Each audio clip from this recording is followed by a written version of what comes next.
Hello and welcome everyone. This is Taco Movie Talks.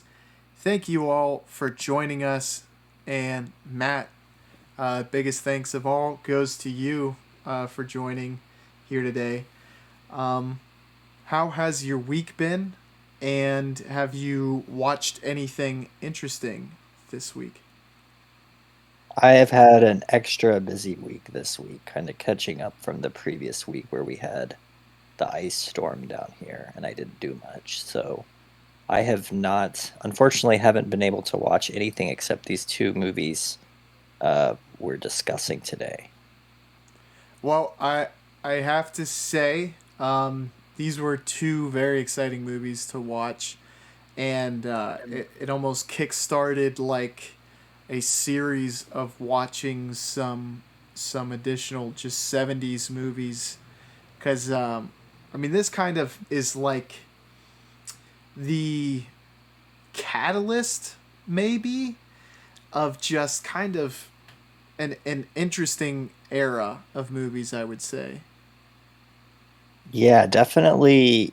It's like they were like the old, 40s and 50s and even into the 60s American style movies that were like where it was a little more conservative in terms of what was shown and depicted in the movie. This is kind of like the directors these directors see this opening of freedom to put whatever they want in the film and then they just go crazy with it. I completely agree with you. And I think it goes without being said, a movie like this, well, the two movies we're going to be covering, I should mention, is The Wild Bunch and Straw Dogs. And a movie like these two movies really couldn't be made in the 50s like what you were saying, and a lot of that is due almost exclusively from the kind of crackdown that they had during that time period as far as what you were allowed to show. Yeah, yeah, and there's it was a new era too. You have an even increase in more people watching television, and I think a kind of change in maybe what people see as going to the theater and watching a movie in the theater. And I think there was also some yeah, I don't know the specifics exactly, but a change in the higher ups of the movie studios deciding these what can and cannot be shown, and what theater chains are owned by different film studios and all that. I agree. And I actually I found this really interesting clip. It was Edward Norton doing a sit down interview, and he was talking about, well, first of all, what spurred it, interesting enough, ties into our subject matter, where, how come a lot of the great art as far as films that you see in the 70s aren't being replicated. And obviously, a lot of that is subjective, but I think personally, I've seen a lot of really great stuff that we haven't seen the likes of currently. But not to say that there isn't great movies coming out this year. There is, but the 70s does have a certain style and covers subject matter that you really don't see. But Edward Norton was talking about how 1999, I believe the year was kind of a watershed year in terms of what was being made, because he pointed to something that you kind of alluded to, Matt, or pretty much outright said, which was the people who were in power of production companies kind of saying, look, we don't have the best feel for what fans want, and really went a ton of different directions and let the auteurs and directors and writers really go wild, and it led to a lot of kind of groundbreaking movies like The Matrix, like Fight Club, um, and I think what you're saying has a lot of substance to it because if they, and when I say they, if movie producers think they know exactly what people want for a long enough time or something has worked in the past, you're more prone to go with what worked in the past. And just the feel of Peckinpah's movies feel unlike what Hollywood has really gone for. You have similar type settings, as far as the Western, and it definitely feels inspired by spaghetti westerns, but it's kind of bringing that to Hollywood. And Yeah, it's. Oh, sorry. no, Finish. no, Go ahead. no. I was gonna say I feel like it very much works. Yeah, it's I think a lot of it, if just looking at the time period, seeing like a lot of 40s and 50s movies, they're mostly like musical, or what was really popular was musicals, like epics, like about history and whatnot. And movies that kind of you would think, hey, this would be really cool to see in a theater, specifically in a theater. And then, maybe with the rise of watching TVs in your own home, like I'm not sure if they had what kind of physical media in terms of movies was around back in this time. But I think it's also just the generational cultural thing. Like you go into this time period and it's around the Vietnam era, and it's far removed from World War II than the 50s, where it is quickly after, and there's like this boom. Um, and so I think you have a lot more. What's being shown on the media, TV, and in movies in general is maybe a little more realistic, or showing, not trying to make everything look nice and like everything is okay. They're talking about what's bad in the world, and how a lot of violence and dark themes have been happening around the world, and that's kind of depicted, I think, more in these films. And also, it was what drew people in, and as I just said, the generational thing. I think that's what these people in the 70s and 60s and in the 70s, as people's mindset shift, and people act differently in terms of culture. The movies also change because that's what people want to see, so that's also what's going to make money. Yeah, absolutely. Um, Very quickly, I want to say thank you to anyone joining us and listening. Please be sure to like, comment, and subscribe. Also, check out Matt's letterbox down below. I will link to his profile, especially if you like what we are talking about. Is Matt has a very good taste in movies, and I like discussing movies, and I'm sure if you follow him and comment, he'll talk to you about movies as well. But you brought up something very interesting, as far as violence, like actually seeing real life violence inspiring both audiences and directors, and that ties almost directly into Sam Peckinpah because I looked a little bit into his background just because he is someone amongst, I think, a lot of critics. His highs were spectacularly high, and a lot of people, Quentin Tarantino specifically, talk about him as an inspiration. And I think what makes him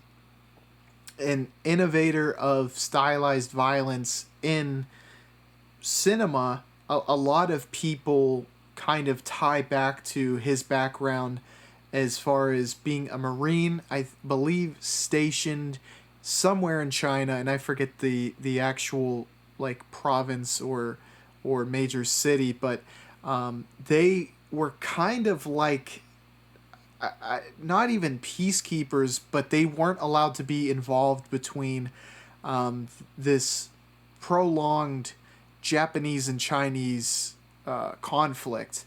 So he saw some terrible acts of violence and probably even war crimes. And a lot of people who have talked to him have said that was what kind of allowed him to depict this great violence, and because he had seen it. And I think it also probably played in part a large factor into what made him kind of become an alcoholic, because that is another really big piece of what people talk about when it comes to Sam Peckinpah, and why he probably didn't have as long in a prosperous run as his contemporaries. And I think that plays a large factor into why Sam Peckinpah isn't spoken of with the likes of other people who were breaking ground during this time period, like a Coppola, like a Scorsese. He's kind of in that tier, at least in my mind, and how accurate this is, we can debate. But like Robert Altman, who played a very large role, but doesn't get quite as much credit as some of the big names from that era. Yeah, and another director that comes to mind, also an actor, that has a similar feel to me, and I because I wasn't sure about his background until you just said that, but it definitely makes sense with his movie. But Dennis Hopper was also known to be an Mm. alcoholic. Uh, you know, the sets were wild and super unorganized, and I imagine that's probably similar with Sam Peckinpah, just considering being an alcoholic and his movies being as violent as they are. I also saw, I think it was the top review of Straw Dogs. It was a quote from him, and he's talking about how everyone kind of has violence in them, whether they know it or not. And if you don't recognize that you're capable of it, then that is a scary thing. Mm. Um, so that quote kind of to me, you know, really highlights probably who he is as a director and what he wanted to show in his movies. That when you're, because I think it's true, no one thinks they're capable of violence, but when your life circumstances are put in a situation where you're drafted into the war and you're forced to be violent, there's going to be that side of you that comes out, or you're probably going to get killed yourself. And that is like one of the most interesting pieces of human psychology, and I love when directors can highlight a piece of that the situational nature of the film, and exploring what would you do, and then as an audience member being able to put yourself in their shoes and ask those difficult questions. What would I do? And then, like you said, on a larger scale, what would the majority of people do? Because if someone were to come into your house, I mean, that is a scary prospect. But he gets down to the essence. It's like, the scarier thing is, if that happened to you, what would you be capable of? And I think that, along with a lot of techniques that he uses, Straw Dogs, it almost does play a little bit like a horror movie. And we were talking a bit about that prior to recording. But I want to ask you, I mean, did you kind of get that feel as well? Did it feel like, not only in its presentation but its subject matter, that there was like a bit of a horror aspect to it? Yeah, I mean, to me, I when I watch horror movies, part of the reason that they're a controversial genre for me personally is just because a lot of times they don't scare me as much because I can kind of predict what's coming, and it more ends up falling flat for me and then not being as entertaining. But, a good horror movie kind of does everything I think Straw Dogs did, and that's that I felt like, I mean, I had I had an idea. I read the description of what the movie was about, so I kind of knew, some crazy stuff was coming. And maybe it was just that, or maybe it was that in addition to, I don't know exactly what it was, but I was like on the edge of my seat the whole movie. Even before, the sexual assault scene happens, and it kind of all goes nuts in the film. Like before that, I was just waiting and waiting, and it all feels so uncomfortable and tense. And it reminded me of, kind of like what Hitchcock would do, like where you're on. I mean, the best way to describe it is you're just tense and on the edge of your seat the whole time. And to me, those movies are fun because they're so much like an experience, and like I'm drawn into the film so much more. So I think I think Straw Dogs is a film that is like better than most horror movies, even though I don't know if you would classify it as one. Yeah, and something I want to throw out and then kind of change gears and make more of a point towards what you were saying is that for one, I found that Straw Dogs was able to keep that nerve wracking energy throughout, and that was amongst a lot of different things, but that was like a marked difference from the Wild Bunch, because there is the similarities in the way that he shot violence, which he's actually kind of renowned for, like the style of editing, the slow motion, but then cutting to other violent events is kind of actually trademark Peckinpah, which is kind of crazy, and it definitely does seem distinct even now to where, not I'm sure people have borrowed from it, but it's not something that seems like completely beaten dead.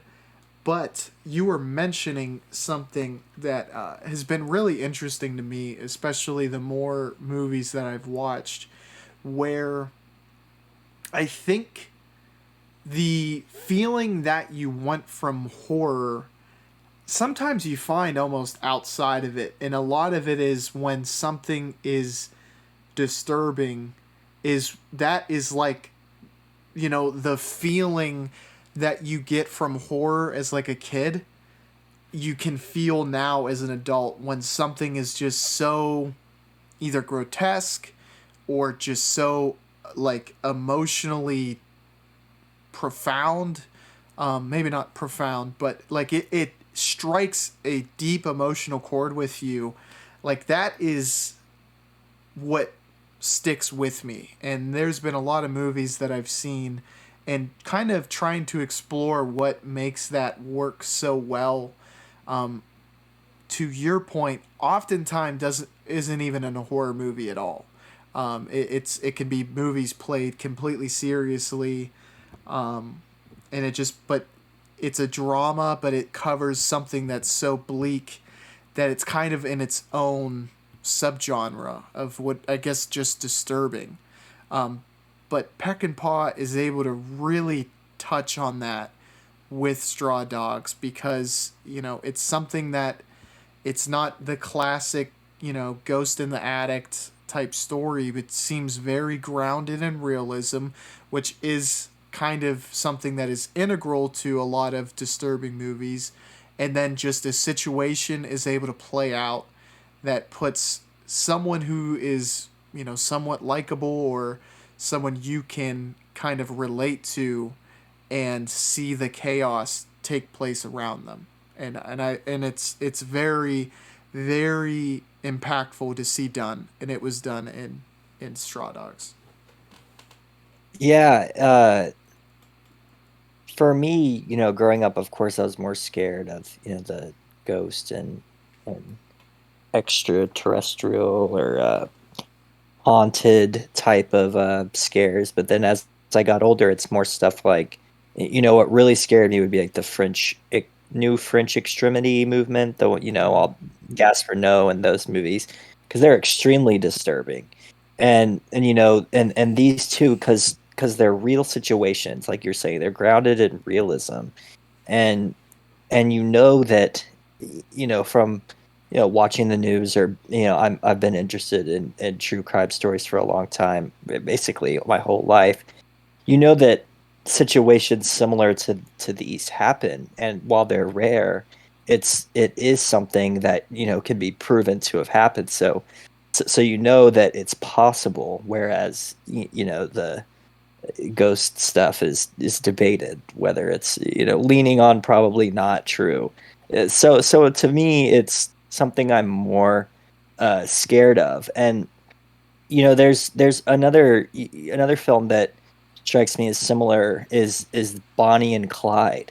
It's a movie like the same new Hollywood era, uh, and the edits it, and I want to, you touched on the editing point, and that was the thing I think that stuck out to me in the Wild Bunch, even I'd say even more in the Wild Bunch, just because of that beginning, that Mm-hmm. opening, and then in Straw Dogs, as the movie progresses and it gets more out of control, he does it more and more, with the flashbacks and the memories. And when you're seeing, violent things happening, he's showing you all different all different things happening at once, and he's cutting to all of it.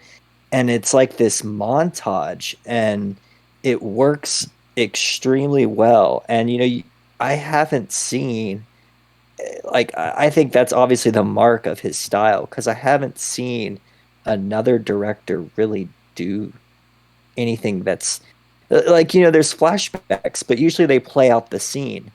Mm-hmm. This is very montage, cut together, but it flows, and like you remember what's happening in the different parts it keeps cutting around to. Well, that was probably my favorite part of his directing style.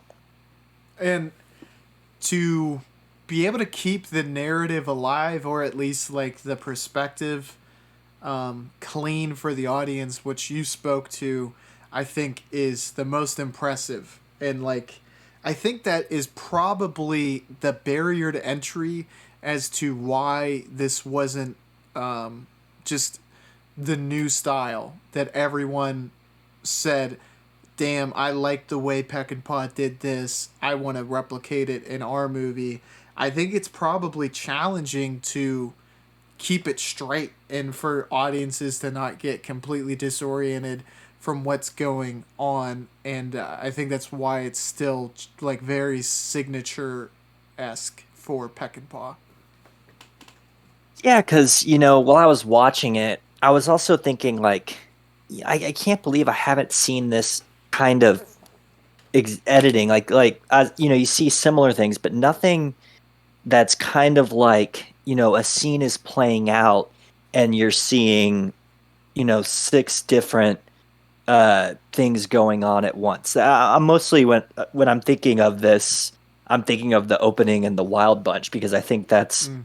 where you kind of see it in its full force. You see he'll shoot, like, turn to kids, and it's mostly, things that make you feel horrible, like really kind of gross on the inside. Like, he's showing certain people dying, women, old people getting shot in the street, people, that guy inside, Mm. who's making those people sing the songs. And somehow it's maybe it's the way it all kind of evolves, as it cuts around and the things happen, and then new things are being shown. And it's I think it's the way it evolves, so that you keep track and you see all of it. And also, it's like it gets worse and worse, like, the horrible things that are happening to people are just getting more horrible, and he's showing you all of it. And so it's kind of like seeing, you know it's like watching, a car crash. Like, you have Mm. to keep watch, like your eyes are glued to the screen as everything is getting worse and worse. I want to ask you, Matt, and the likelihood of this, I don't know if you have, but have you seen any like Spanish 1960s, anything from the 60s, like Spanish cinema? Uh, well, if you're, I mean, I'm not sure if it's from the '60s, but when we did Django and Mm. the Great Silence, or the Great White Silence, were those from the '60s? I know those were Spanish films, right? I think Corbucci was Italian. I'm not sure where it was Oh yeah, filmed he though. was. Um, the reason I bring it up is because I guess Peckinpah was very inspired by that for the Wild Bunch, which surprised me because I thought it would be the spaghetti westerns that he was inspired by. Yeah, it's I don't know specifically Spanish westerns off the top of my head, but I might, if you named a few. But yeah, it seemed very inspired by a movie like spaghetti westerns and movies like Django, and also the plot line reminded me of Red River. Mm. And that was John Wayne, and was that where they were? I forget the word for it, but they were trying to get a bunch of a cattle drive, correct? Right. Yeah, and John Wayne's to me what reminded me most is the relationship I guess in the Wild Bunch should Mm. be between Pike and Thornton, kind of like the relationship in Red River between John Wayne's character and the younger guy, I think his name was Matthew. Yes, and like another kind of relationship that it really reminds me of is a Clint Eastwood film that we watched and reviewed together, Outlaw Josie Wales, where he had a friend who kind of had to take the side of the Union, but Clint Eastwood was on the opposite side because he felt he needed to get revenge. Um, you get that backstory with Outlaw Josie Wales, but in the Wild Bunch, you don't really get that background, but it's alluded to enough where you understand the two leaders have a relationship and they have a history together. Yeah, yeah, that's kind of a I guess you could say it's kind of maybe a little theme of westerns now that we've seen a few or that we've discussed a few of them. Um, but it's kind of interesting because they all do it in different ways. Like the in Red River, that was the main focus, and in this film, I feel like it was not focused on that. But for me personally, that's what I took the most from. That's kind of the storyline I was most interested in.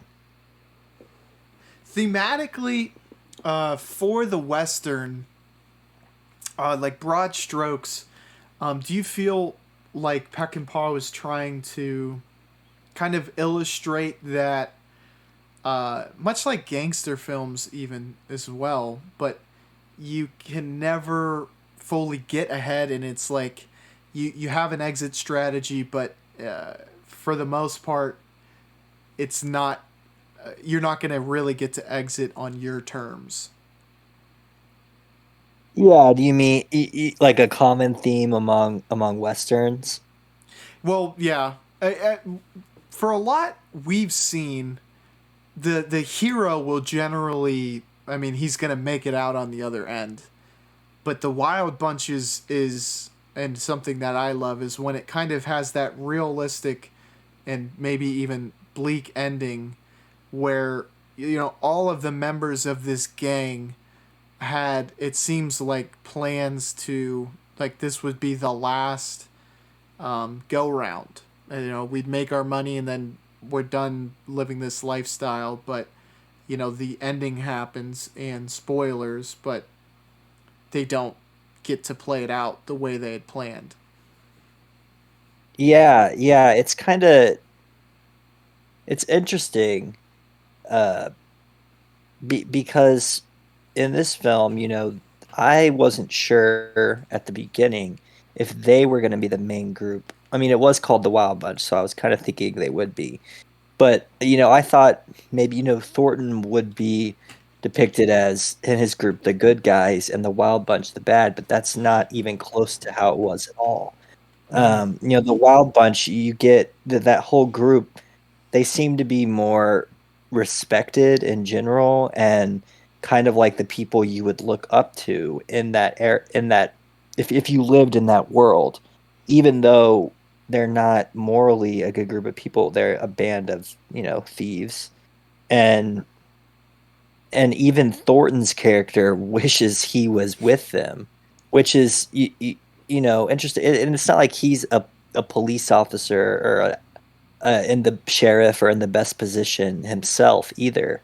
But you get to know all these different characters, and there's so many in this group, and they're all kind of interesting in their own ways. And I think that ended up being kind of what the movie was about. And then towards the end, I wasn't sure if they would all uh, go out, but I kind of figured this was one of those movies that the plot was very complicated, Mm-hmm. and I wasn't exactly sure how it was going to turn out because I think it was very well written. I thought it was too. There was a lot of like themes coming into play, and I want to ask you some X's and O's questions to actually clear up some of the narrative in my mind. And if you didn't catch it, no big deal because I didn't fully catch it my own, but you might have a perspective. The leader of the Wild Bunch and Thornton worked together previously. Yeah, There was a flashback where I think they were at a brothel, and was that where they got split up and what forced Thornton to have to work on behalf of the sheriff? yeah, yeah. From what I caught from that, I kind of got the same idea that he got caught and he got in trouble, and the other guy got away, and so he's still an outlaw. But the Thornton, I thought that was the sheriff, but at one point they say, he has to been working for the railroad. So it Mm-hmm. might be the railroad that kind of runs, you know, the county or town or whatever. And they're, through the railroad they have, their sheriff or whatever. And he's the one that's saying, we've got a bounty on this guy, and if you don't kill him, then we'll kill you. Okay, that makes a lot of sense. That yeah, the whole railroad thing made it a little bit like confusing on my end, but I think you cleared it up because obviously that is the most like because I got that Thornton obviously didn't want to be on the opposite side and wanted to be a part of the Wild Bunch, but I was like trying to figure out why this was like why he couldn't just disband or whatever, but it was almost like a contract for Thornton where once he got to them or once he was able to bring them in dead or alive, then he was kind of like, okay, now you're free of this contract. Right. And it seemed to me, just by his group that they were probably all prisoners. And Mm, so he was kind of left with these people that didn't know how to, attack a group or fight. And meanwhile, all the people that were still, I could assume former cowboys, former military types of some sort, whatever the military would be in this world of this movie, um, because they had still gotten away, and Thornton hadn't, and he feels like he's not. It's like the side of justice in this movie isn't seen as being good. It's seen more as um, a controlling overlord that chooses who they want to be taken out. And I love what the opening scene does to set that whole kind of narrative basis in play, because like as I kind of dissect it in my head, you're preconditioned to think that the thieves are generally going to be the bad guys, and while their actions aren't indicative of good guys, as the movie progresses, they show themselves to be, you know, valiant in a number of ways, especially the Wild Bunch, and that becomes kind of the sticking point of the movie that brings us to the conclusion. But it also, the way it's handled is that the law is almost, there's an ineptitude that is allowed to exist where the people who are in control of the law are just using this ragtag group to try to take on actually established people who have some training, and that's the true evil in the movie. Yeah, I agree because the opening you see the Wild Bunch are the bad guys, and then as it progresses, though they are the respected ones, and they aren't really the bad guys in the end. It's kind of totally left up to interpretation what you're supposed to think about them and what they did at the end, just because how they kind of go out in a blaze of glory, and even Thornton's reaction at the very end of the movie. And I have to say that the ending of this film was, I guess, the opening and the ending were my favorite parts. I thought they tied together really well, and I thought it was true to what it was going for. But yeah, the side of what's supposed to be justice, and this is pretty. I can't really think of another. The Clint Eastwood films, they were kind of similar in a way, but it was more like Clint Eastwood was a lone soldier. Even though there were Mm. groups, he was always the one focused on, and it was like him against the world. And this, it feels more like there's this weird dichotomy between them being outlaws and bandits, and it's not like they're going against the world or the side of righteousness, because the side of what you would think is the good guys, they're corrupted, it seems. Even though it's like you would think that having a bounty out on a bunch of bandits would be perceived good in the movie, and this could be another change in the new Hollywood era too, like the anti-heroes. Mm. There's not such a clear-cut right and wrong anymore, because the side that you would think is right is shown to be corrupt, uh, in a sense. So I kind of, this might be reading too much into things, but I bring it up because there might be some relevance to what I'm about to say, and I want to get your perspective, Matt.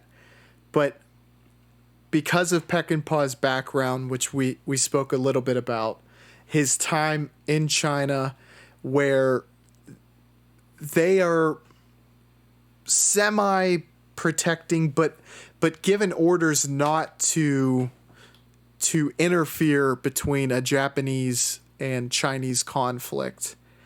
And then also during this time period, the onset of the Vietnam War, where to me, I think there's commentary that he's trying to make to the authority figures and the decision makers of this time, and how whether it's probably our side not that they're doing the wrong thing, but that the people, the powers that be, rather, aren't fully grasping the situation, and that is impacting their decision making and in a negative way.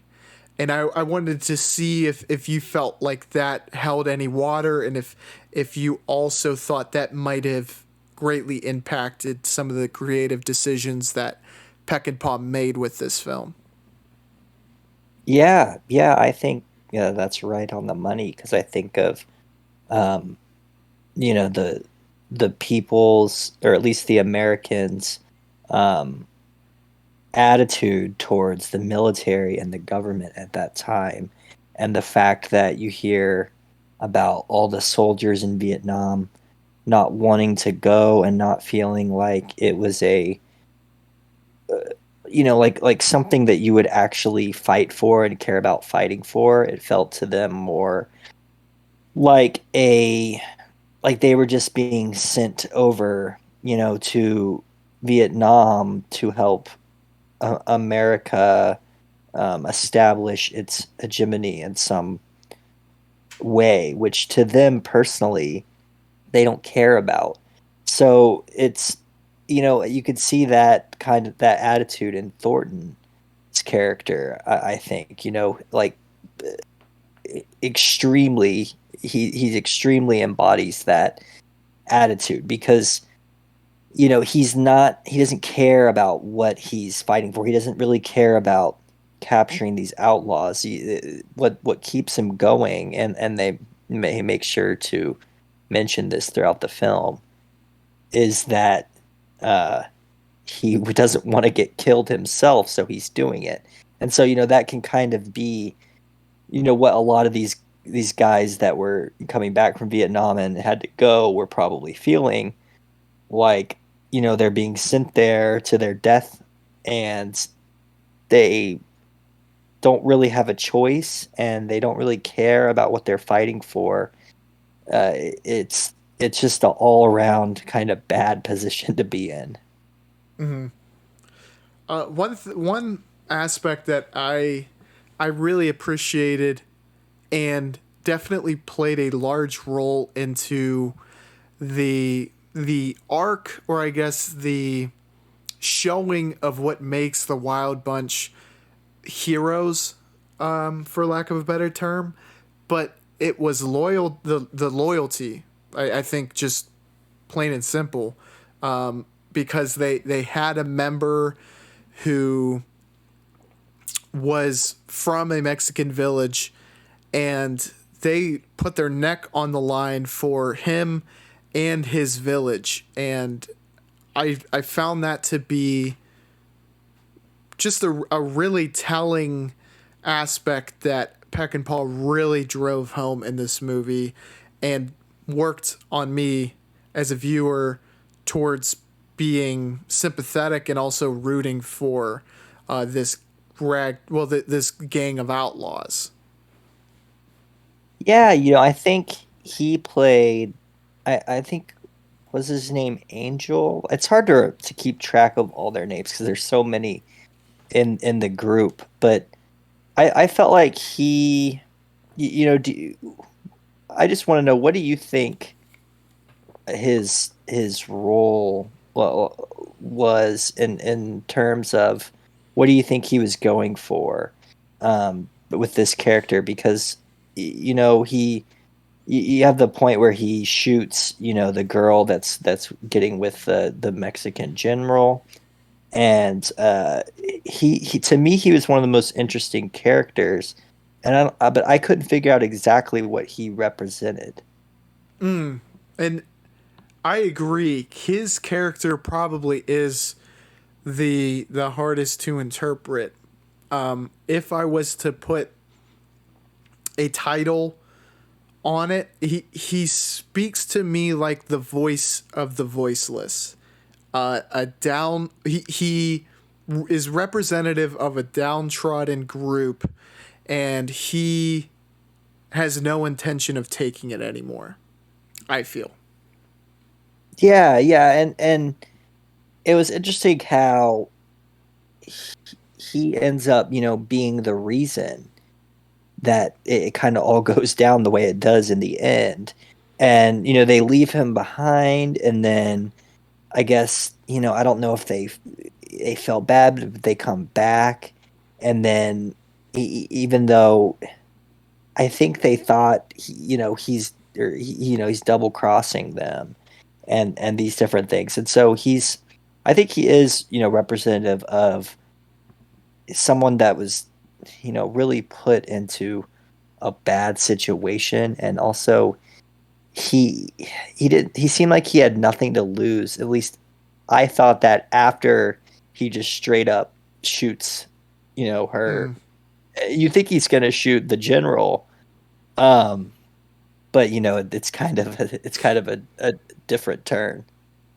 I agree, and you mentioned a really interesting scene where when Angel was forcibly taken captive the second time, he was with another member of the Wild Bunch, and I can't remember his name, but he.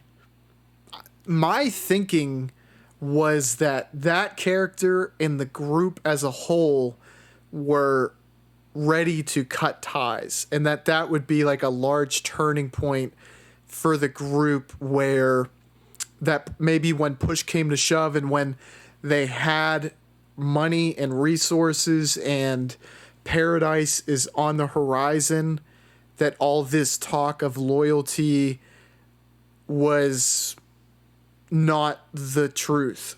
But they put their money where their mouth was, and they were willing to die for Angel. I loved that bit of tension that was created from that moment to the inflection point of when they made their decision. Yeah, because when he leaves him there, and he's like, "Oh, he's just a thief. Do what you want with him." You kind of start thinking, okay, they've got what they wanted. They're truly just, a band of people that are just going to take what they want and leave people behind in order to further their own interests. But then when they come back, that's another, I guess, reason the movie gives you to respect these people. Yeah, I think that's a big kind of theme, is that even though these guys are the bandits, the ones that have broken away from following the law, they're still. It's like that. I think about that one scene when they're walking back into the town, to come get them, and they kind of, the way it's shot, it's kind of all them walking together, and then at that moment you're kind of like, hey, I kind of like these guys, and they're pretty badass, and they get what they want, but they also they have a sense of being good people and deep down, and you also, I got that a lot through when he would juxtapose pose Pike and Thornton kind of thinking about each other and their memories. It kind of gives you a better background and feeling that these are, at least in the movie, these are real individuals that have gone through a lot, and they're at this point in life, maybe not by their own choosing, but kind of uh, the result of their circumstances and where they've had to live and what they've had to go through. And they were probably, previously controlled by someone like the sheriff railroad uh, guy that I don't know his name, but the one you see telling Thornton and his group over and over to that they better get the bounty. It, I agree, and it leads me to like theorize how they got into this position. It might not even be like a necessarily like a bad way. Like it might not have been I'm low on money, I need to rob people. It almost feels like their moral code is very strong, that the society that is built around them, which is fraught with corruption, wasn't one that they were necessarily able to coexist with. And that is perhaps the reason they broke away from society. In in Thornton's case, it seems like because they mention that he had given his word, and that's why he stuck with them, despite ideologically him not sharing the same beliefs and him wanting to be with the Wild Bunch. And then Pike and his group, you have to think after all is said and done and all of what we see and what they're willing to do for each other and the camaraderie, that at their cores there is something with the main group, at least, that if they were to get, like, if they were given orders to do something that they didn't that didn't mesh with their moral code, that would be a breaking point, and that, you know, they would be at odds with them. If you understand what I'm trying to say, they are so strong in their convictions. It feels like this is the only lifestyle that they could live. Yeah, and I think that, you know, going back to the director, to his um experience, you know, being in the military, I, you know, haven't experienced it myself, but from what, you know, I see, and also you know, what I hear military people talk about, is how you're so close to that group that you're fighting with. You know, you'll die for each other, you'll watch each other get killed. And I think there, you know, almost is no closer bond that you can develop with others, that's greater than that of going out together and really risking your life heavily, and protecting each other. And I think, you know, that is a big theme that he was probably trying to get across in this movie, because you know, you see the group of guys, the Wild Bunch, are so close and care about each other, and the, you know, the way they act, and they kind of start to even create new lives, you know, with the group, the Mexican town they're staying with. um and then the kicker for me is that Thornton, you see how left out he feels. And it's kind of like if you were with a group, and then say you got, you know, captured by the other army, and then, or you had to fight for another group, or eventually you'd have to go, somehow in your life you ended up having to turn against those people that you developed the closest bond, like, I think maybe even possible for humans. It's like you can't really get motivated to go after those people. Mm-hmm. And speaking from personal experience, I don't think I gave enough credit to the writing and the chemistry that Peckinpah was able to develop with the characters in this movie, immediately after viewing. But I, like, talking it through with you, I think if I were to recommend this movie to someone, I would say the action is so thrilling and and magical, but what is kind of sandwiched in between the thrilling opening and the, you know, explosive ending, there is a lot of really great work done that I think you almost get dazzled at the top and are already anticipating the big ending, that it's easy to overlook all of the hard work that's done in the middle between all these characters that I feel like I discounted a little bit, and I'm glad I got to talk it through with you. And I would hope anyone who has watched this and maybe feels that way or hasn't watched it yet kind of goes in with the understanding that uh, there is some really great creative decisions and great writing in the middle that I think I discounted a little bit on my first viewing. Yeah, yeah, and in addition to that, what did definitely stick out to me the most would be how crazy I mean, we talked about it a little, but all the action sequences are, I kept thinking, how did he do this? Especially with the horses. And I was like, how did he do this and people didn't get seriously hurt?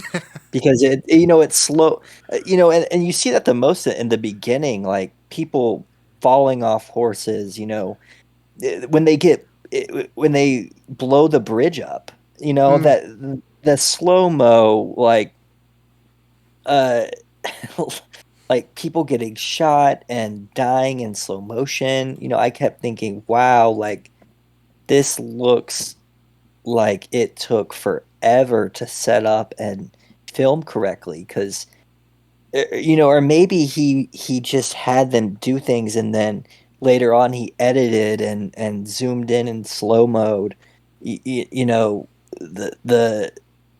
the crazy parts of the scene. But it reminds me of, now when you see those, uh or it was more like the early internet memes where you'd see, like, people failing at different yeah, things. What I'm talking about, and they'd like yeah. slow it down a little so you could see it better. That's what it reminded me of, and I thought he did, the slow mo effect, like in a genius way, because it can look so cheesy, but he Mm. did it so well. It was really well executed. Oh, I completely agree. And you're right. It can look really, really cheesy. It never played like that with his film. I'm glad you brought up the bridge scene because I almost overlooked that in our discussion. Um and I would love to be behind the scenes and just see how the hell he does it. Because you're right. First of all, again, I have that same question in my mind. That bridge scene, you can see there are literally horses on the bridge as it collapses, and I don't know how there weren't. And I think there was people on it too. When you saw it, did it look like I couldn't quite tell at a certain point, but as it began to fall, it seemed very clear that there was people on the horses. It looked like that to me too. Yeah. And that would be you know very dangerous. And there was another, this is a very very specific scene, and with all the craziness it might not even have registered for some people. There was a guy who fell off of like a rooftop on the opening scene, and he did like a front flip onto this, like, the sandy, like, road, I guess, or whatever. And I was thinking to myself, and landed on his back, and I'm like, that guy could be paralyzed or dead from that fall. And I was wondering how the hell he did that. And I wonder if he has multiple things going on at once. To be able to capture it, though, and to see the finished product, man, is it impressive. It's spectacular. And then the ending didn't seem to have any stunt in particular where I was like, holy crap, like the stunt man probably got injured, but it also it has a lot to live up to because of what's been done so far. But like all of the gunfire and all of the bloodshed, it lived up to what you would expect for a big ending. Yeah, yeah. And I think, you know, this is one of my, for the directors I've seen, I think Peckinpah depicts, violence in general, and also, like, the when people get shot, for example, it doesn't look.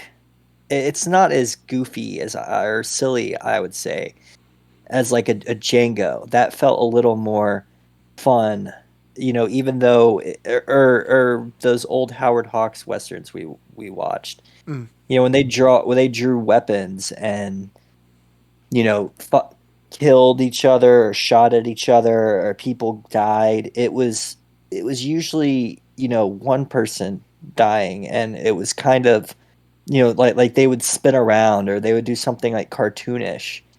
And here, and you also see this in Clint Eastwood movies that we went over. Um, the violence is much more gruesome, and it's drawn out. Like the opening scene is way longer than I thought it would be, and it involves an entire parade of people, and it's like a massacre. And you don't really, in Django, like he unleashes the machine gun, and you get that machine gun in this movie as well, which is kind of funny. But it's less just like, oh, he mows them all down with a machine gun, and it's more like everyone's shooting each other, and you're watching children get and people get civilians die in the middle of the road, and it's flashing to all these different you know deaths at once, that it just feels like you're watching like hundreds of people get killed all at once. And what makes it impressive is that I think it would be, it's hard for me to think of a great way to illustrate the weight and impact when it's so many people, if that makes sense. Like, it's easy for me to picture, let's put weight onto the death of one person, right? But when you're like dozens of people, it becomes more difficult. And the style he utilizes is so great, and it's well done for the movie because you're able to get the weight of multiple deaths. Does that make sense? Yeah, and from the very beginning too, it establishes more that people are gonna die, and a lot of them are. So you better not really get attached to these characters. Like, I thought the guy that was holding those people hostage was going to end up being an important character, Mm-hmm. because he was going to be like I'm sure you probably thought that too. He was going to be like the crazy kind of guy that has no limit and boundary, and he'll torture and kill people, and then he just he ends up getting killed at the very beginning. And same with a couple of the people in Thornton's group. I'm thinking, okay, this is going to be a group that we're going to end up rooting for against these guys that are, thieves and bad guys. And then, one of them gets shot in the head by, I think it was Pike, uh, Captain Pike, or uh, I think you just call him Pike. But anyways, he gets shot in the head by him at the very beginning. And it, it's, it's just those kinds of, we're going to dispose of these characters that you think are important, that kind of sets a tone for no one's really safe in this film. And it's not even probably going to be like you're going to see a shoot off between Thornton and Pike at the end, which is kind of what I was anticipating. But then as the movie went on, I was thinking more and more how the way this is going, that they might never face off, which is totally what you would expect. Yeah, it breaks the mold in that way, and I completely agree with you. It feels, I guess, subversive might be the best way to describe it, in my mind, where every turn in the path, you it feels completely off the beaten path, I guess is what I'm trying to say. Like, for everything that you mentioned, and even the ending feels just not very expected, but at the end of the day, it's a very consistent narrative and tone to where when you look at the finished product after you're done watching, none of the choices are really a head scratcher, and it all seems consistent and it makes sense and it speaks to their character arcs as a whole. And that's it's really neat whenever you can see a movie like that that is it's so different.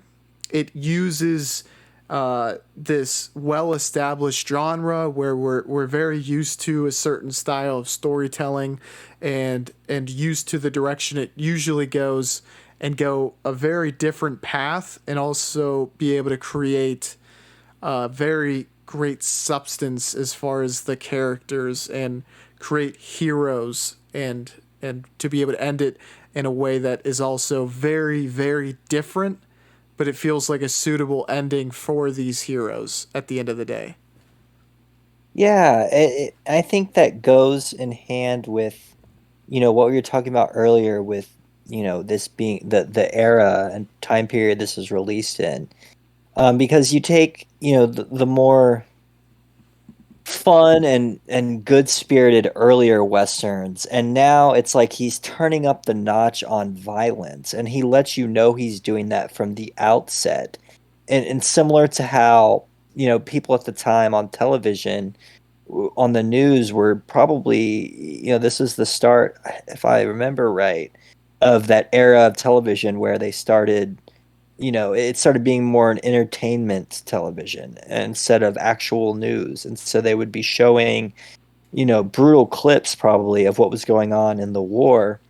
And and then you're at your house watching, something you've never thought you would see on TV before, like people possibly getting like actually killed on your screen.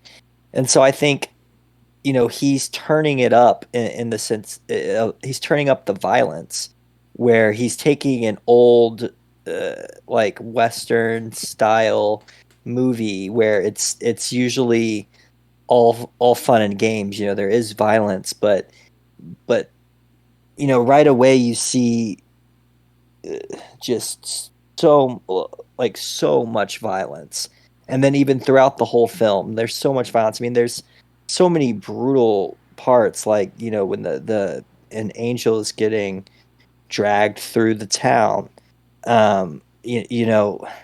Lots of, it's like it's not a feel good western is the best way to say it. Most westerns have a sense of feel good to them. And it would end with maybe Thornton and Pike, making up with each other. But no, they one of them, Pike kind of betrayed, or you could say Thornton betrayed Pike, but it's not like he has a choice. So there's not really a good feeling ending to this film. We're more in the territory of realism, and this isn't a happy ending movie. This is what might actually happen in real life. That being tied in with people's feelings on what's happening in real life at the time. I agree. Um, Certainly, and I also the very ending is, it's a very conflicted one, and I did originally kind of look at it like, oh, this is odd, because they had like, it was playing out like the flashbacks as though they were like memories of the group, the Wild Bunch, laughing and playing with each other, in a sense of like a feel good type narrative. But then at the end of the day, you realize, well, and spoilers again, that they have all perished. And I kind of wonder why that was the case, and if it was maybe to make the statement that they stood for something, and that even though they died, it was for something they believed in.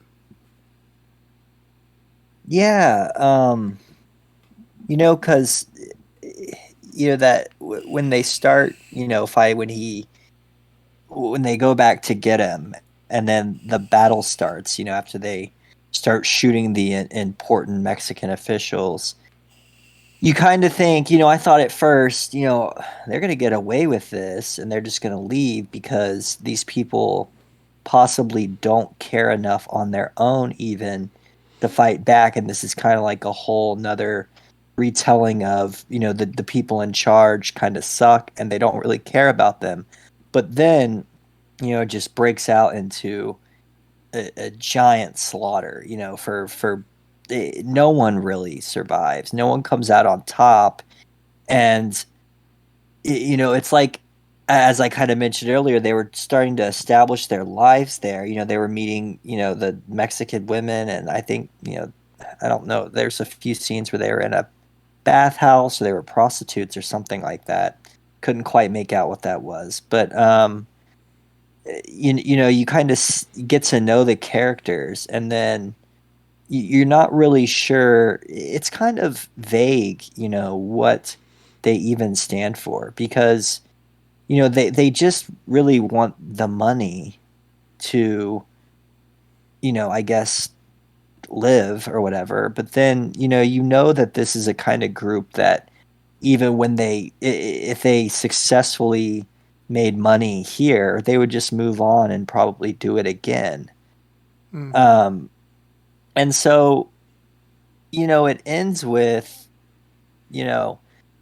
they are like going out in a blaze of glory, and it's not like they even cared that. I mean, maybe they did, but I didn't get the sense that they really cherished Angel himself. So I myself don't even know exactly what their motive was. I want to throw something at you, and let me know if this kind of sticks with you. But I think maybe it was a critical point in their character arcs where they went from the type of people who would have taken the money and maybe down the road, okay, we're going to do another heist or what have you, that they have no moral code, but they were at a crossroads where they felt like they had to do the right thing and stand up to an authority that would, like, Angel didn't just symbolize their friend, but they saw that there would probably be a lot of people moving forward that would be held hostage and tortured, and that this was something they saw where they decided to become more than what they had been up until that point. Yeah, yeah, because they leave, he leaves him behind at first, and then they come back, and the way they make their entrance in, which I already mentioned before, is kind of like you're really supposed to be rooting for them at that point. Um, like, and it's not even depicted so much as this Mexican group is bad. That it kind of is. Like the general doesn't really seem very likable, and they seem a little, like they're also trying to take advantage of the Wild Bunch themselves. So it's hard for me to pick up on why they did that exactly. If it's purely, I don't think they went in expecting to do what they did, but I think it was one of those things where and I guess another spoiler, when he comes out and slits his throat instead of giving him back, that just set him off. And it's kind of like there was no going back at that point after he does that. And it's like something just clicked in him, and he might have not even realized he was shooting who he was shooting, but after he did, I think there's that little moment of silence where they kind of all realize, "Hey, guys, like, we it we gotta stick together here, and this is probably gonna be the last time that we do this." I think they don't say that, but you kinda might get that sense in their head because, just, like, kill as many people as we can and survive as long as we can, and that's now the new goal. Yeah, that is a really good point. That at least the way they originally came into it, I guess it would have been really hard to predict what they would have actually got into, and they probably had realized there's a chance they're putting their lives on the line, but that it was just instinctual for Thornton to stick up, and that he wasn't going to put up with that type of disrespect towards himself and the group as a whole. And then once it's on, they're going to stick together no matter what, because it's better to go out as a group than maybe try to make it alone. But I just wanted to kind of speak to one of the points you had made, which is obviously the news depicting the violence of Vietnam. But what is a really good question I wanted to pose, and if there's anyone who could answer this, I would be really interested to hear, because today it's still like spectacular and very noteworthy, the violence that this movie has.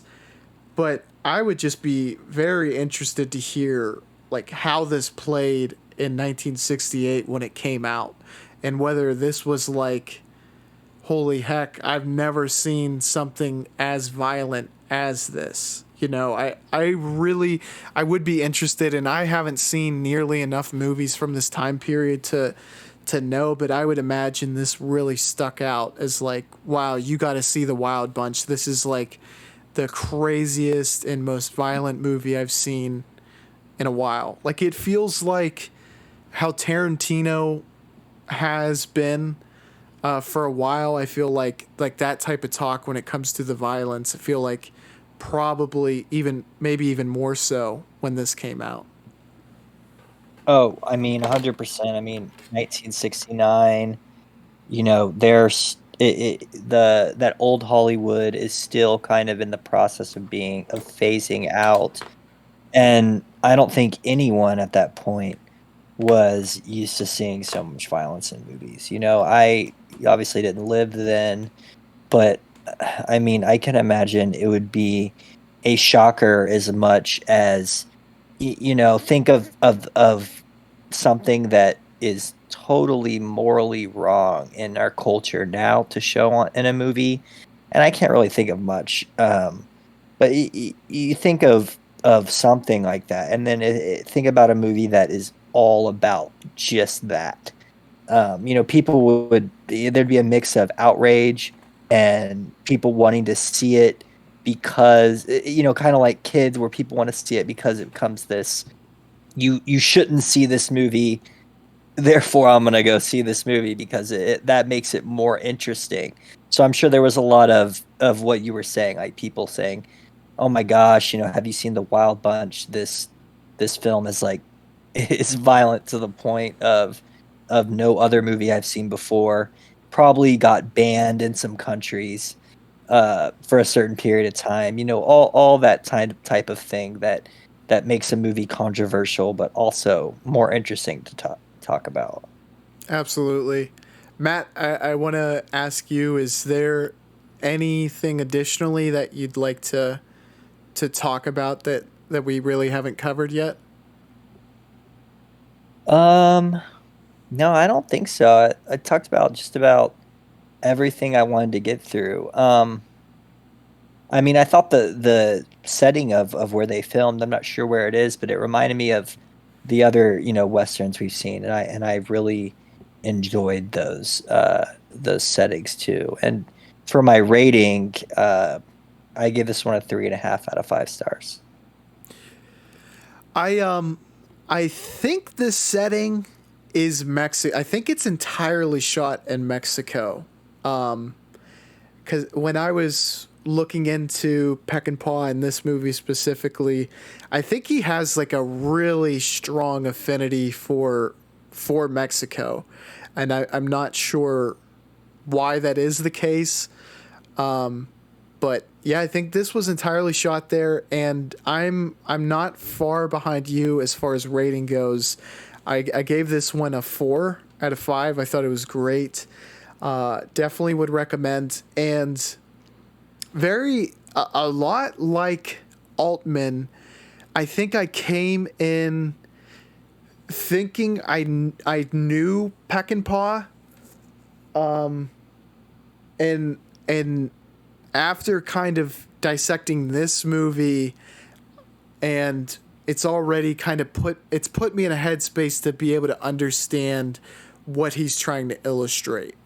And I don't know, do you have that as well, Matt, where it takes you like a movie or two, and maybe even like talking about it with other people before you start to pick up on a lot of what the director's style, and or I guess his voice more, you know, accurately.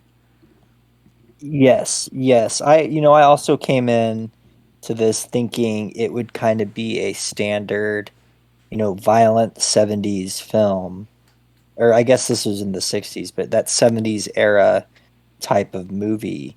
And I was just shocked, I guess, the most by how much it seemed like he had a true voice as a director. That's unique, and I think watching these two films, especially after watching Straw Dogs Second, I got a really good sense of what he's going for. Um, how his movies are about extreme violence, and they're not just violent themselves, but they're kind of about violence itself, like how it comes about, how Mm. it's enacted on other people, um, etc. Yeah, and going into Straw Dogs, I found that to be the one of the most interesting like what makes this story on its face really interesting. And it was the point of the movie that actually resonated with me the best, was kind of a man reaching his breaking point.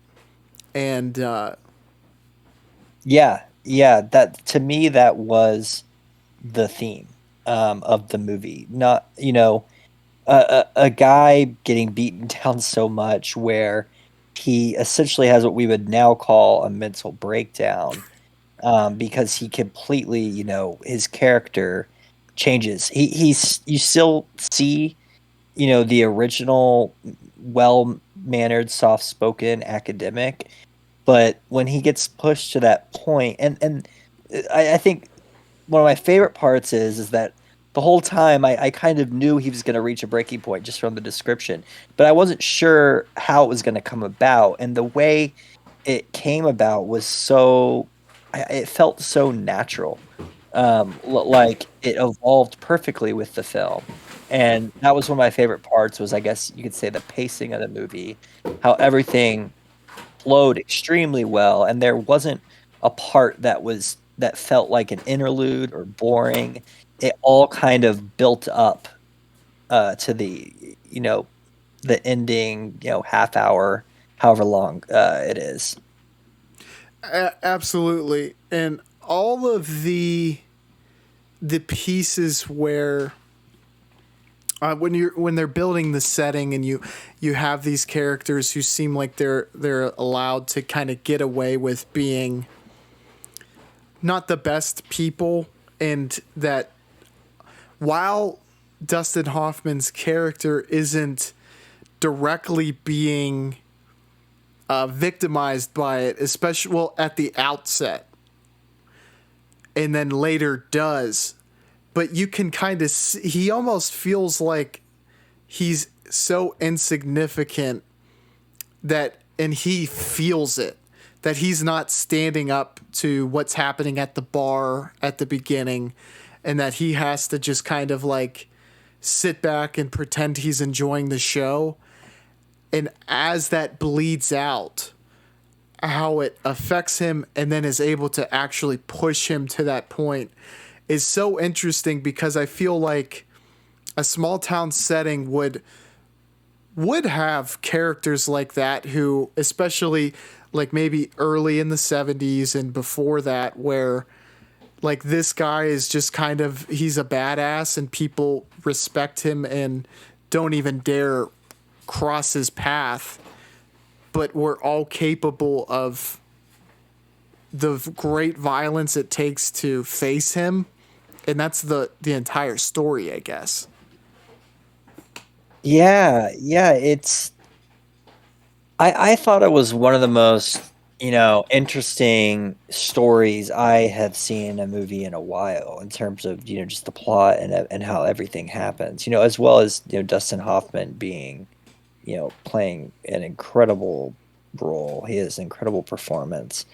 Um, but it's like the way I would say it in my terms would be like he's getting walked all over. People are walking all over him, and he's kind of acting like he doesn't care or he doesn't understand, and he's also not in his element.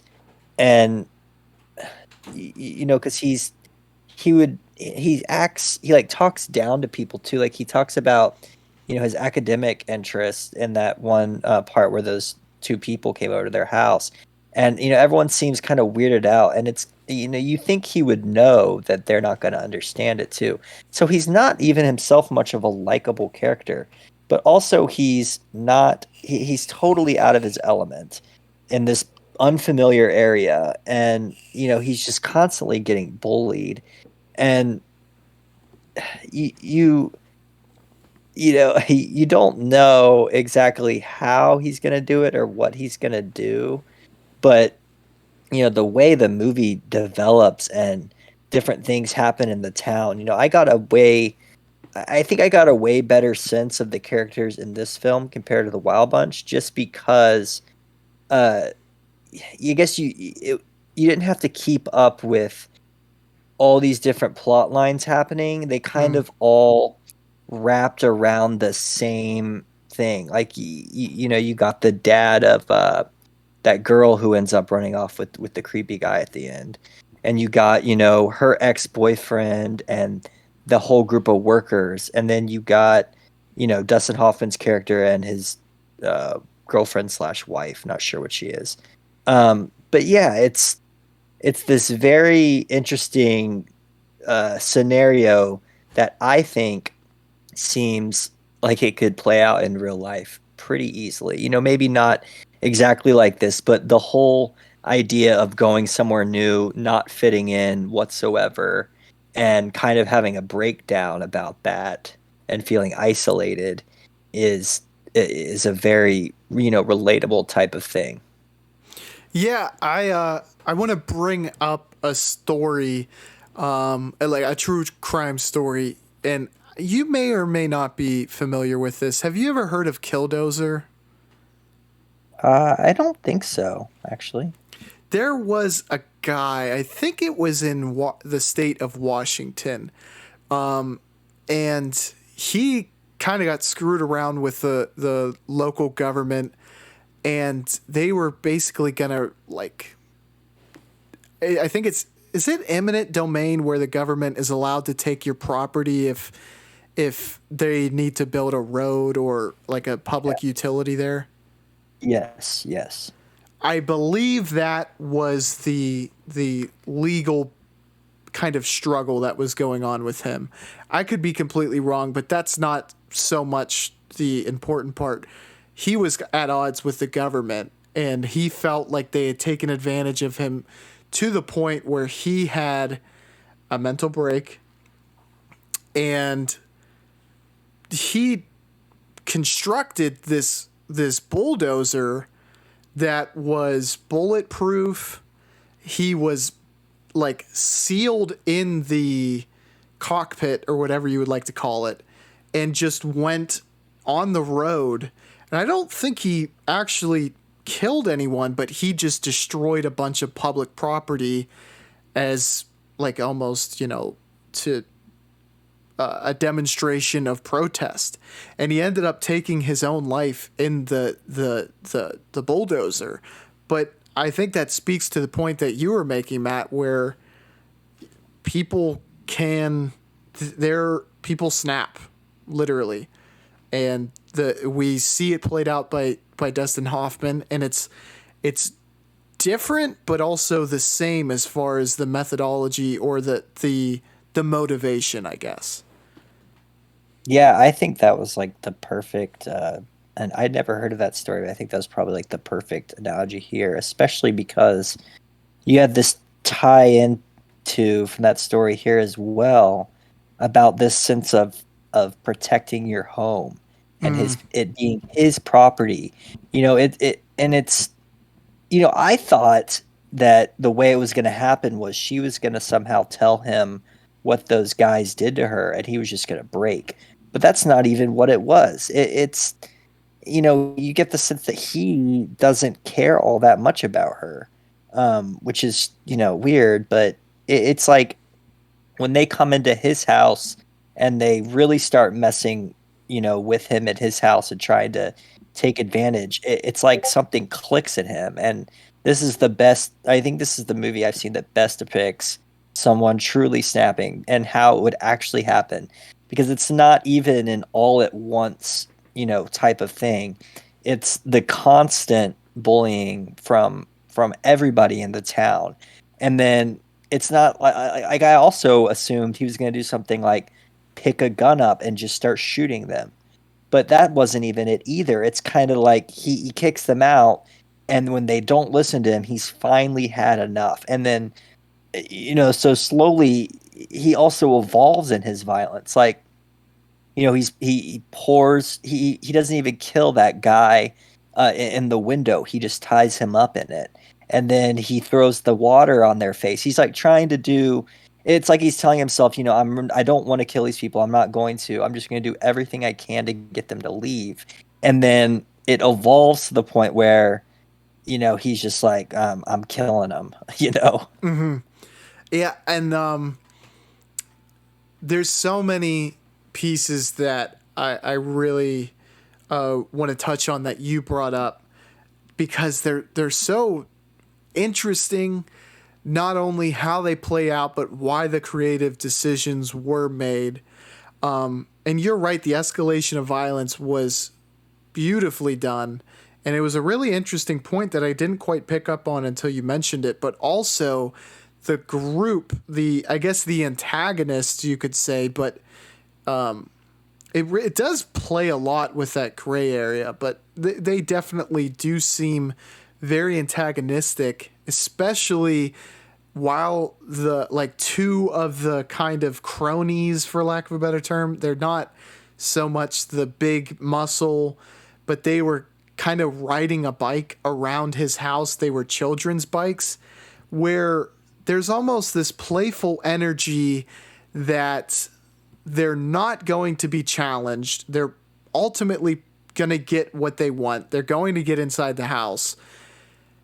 And also, on top of that, one of the most important and I think interesting points was that Dustin Hoffman's girlfriend was, sexually she was raped.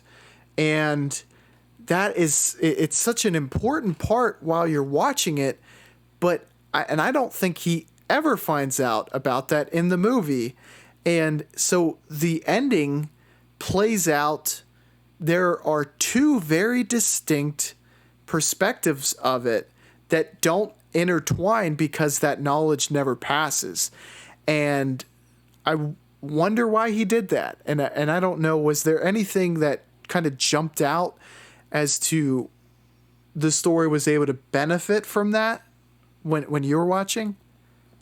It's yeah, now that you say it like that, it is very strange to me, and I think it was in the end it makes it a even better or more well done movie just because I completely thought that he would know about, what happened to her. And he doesn't know it all, but he still does what he does. So, the movie makes it seem like that is going to be what causes him to snap, but he doesn't. It. I think how he would react if she told him. And I think that the him that you see for most of the movie would do something like call her a liar, probably, just because of the ways he treats her before that, and how he doesn't seem to it might be because he is in denial and just doesn't want to believe it, kind of like with the cat thing. But it's like this weird play of you know emotion and but whatever it is between the two Dustin Hoffman's character and his girlfriend, and it's like they're fighting the whole movie. She is continually finding him more and more unattractive by the way he's reacting to how the people are treating him in the town. And so you expect there to be this weird, or you expect there to be like a explosion between them two, or they really start arguing, and then she tells him what happened, and then like he goes out and hunts these people down.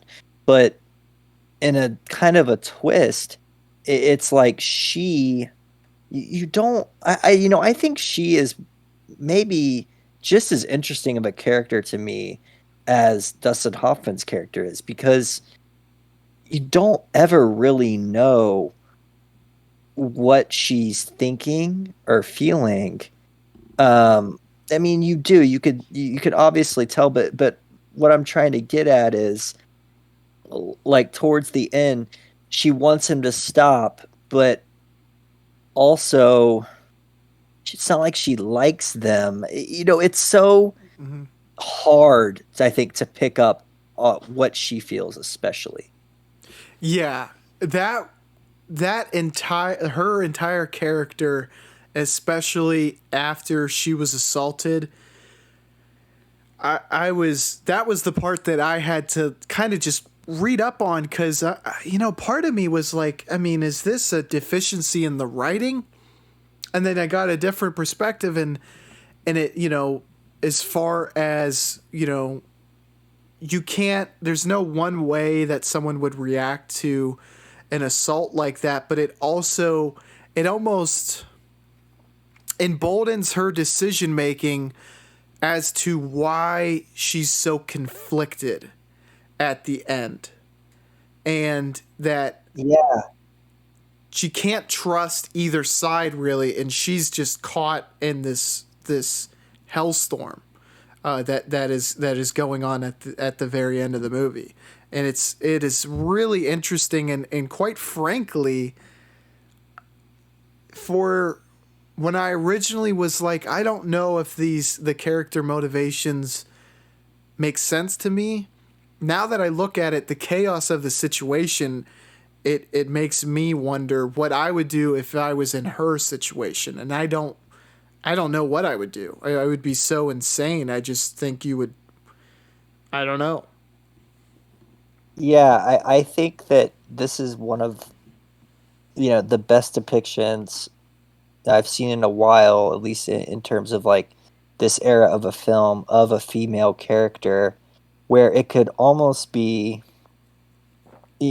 I would say it's progressive, just because the way the movie shows how misogynistic all the male characters are towards her is so obvious that I think it would make any viewer think about that aspect. I don't think it's not so much like the male characters just treat them as a sexual object, and that's kind of just a side part of the movie, where people would say that becomes a normalized part of this culture. No, I think that is the main focus. Besides his breakdown, the way he shows that happening is so central that I think that you can't help but realize how these people are treating her. And the way she uh treats other people, and after, especially after she's assaulted, it's, I think, I also thankfully haven't experienced anything like that myself, but I think that kind of confusion that she's feeling is probably really accurate, because it was her ex-boyfriend.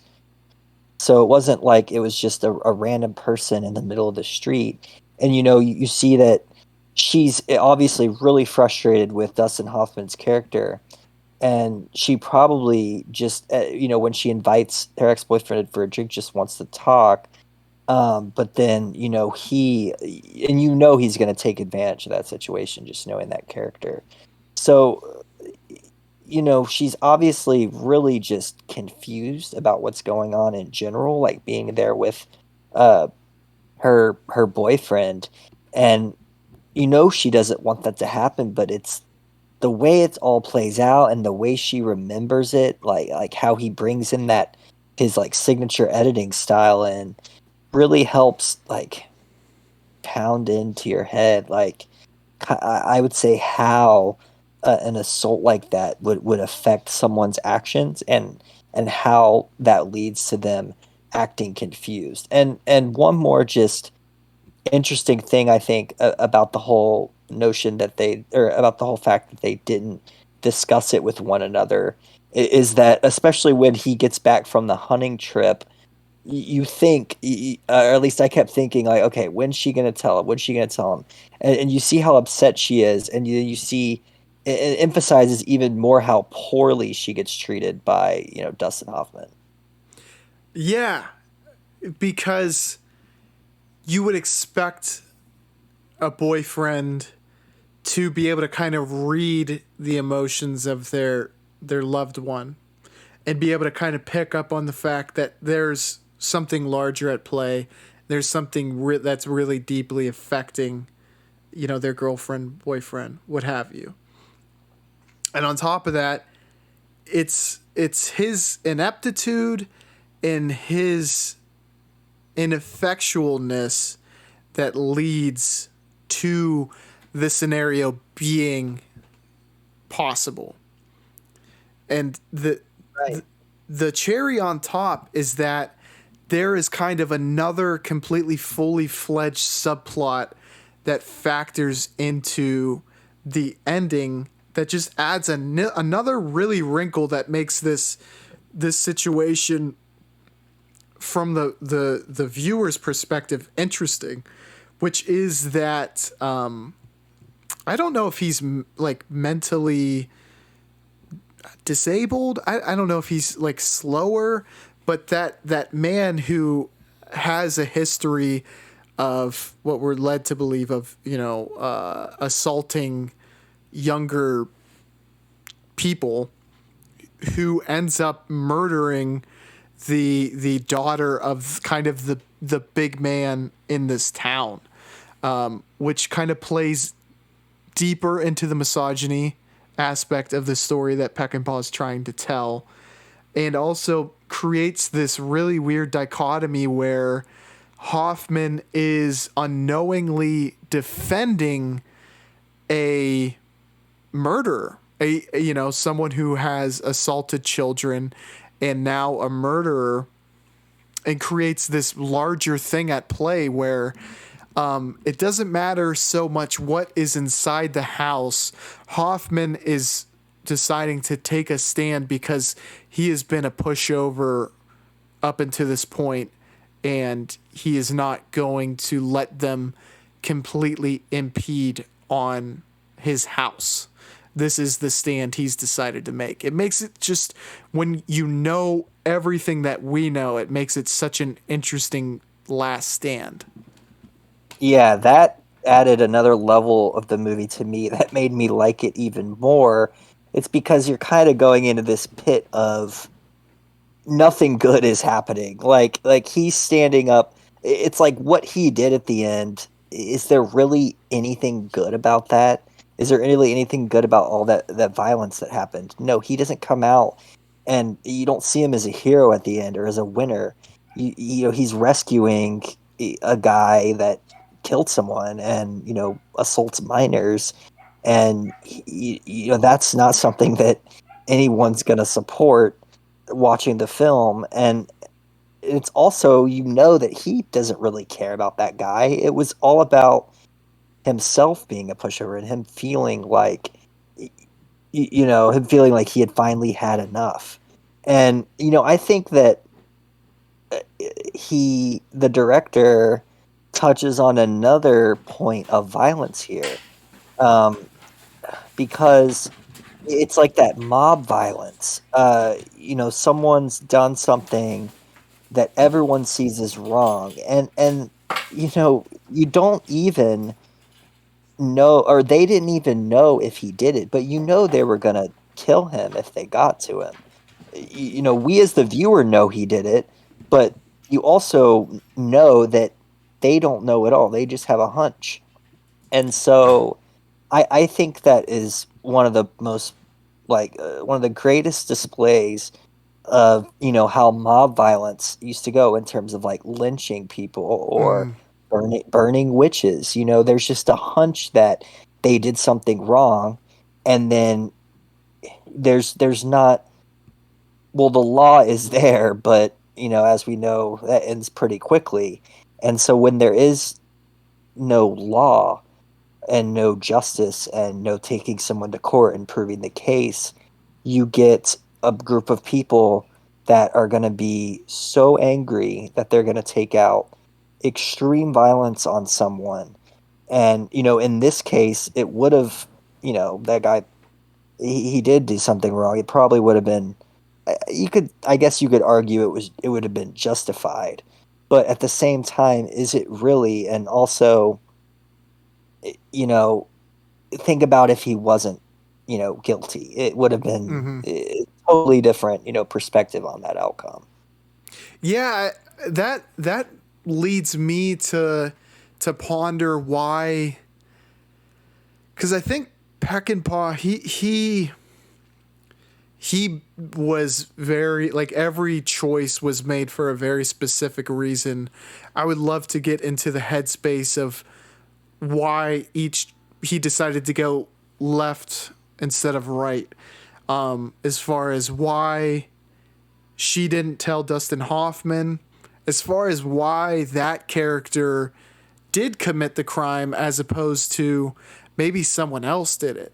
But altogether, it I think he made all the right choices. It makes the narrative really, really interesting to have that done. It pushes everything deeper into the gray area. And I feel like one of the overarching themes is to, like, what is right, and then how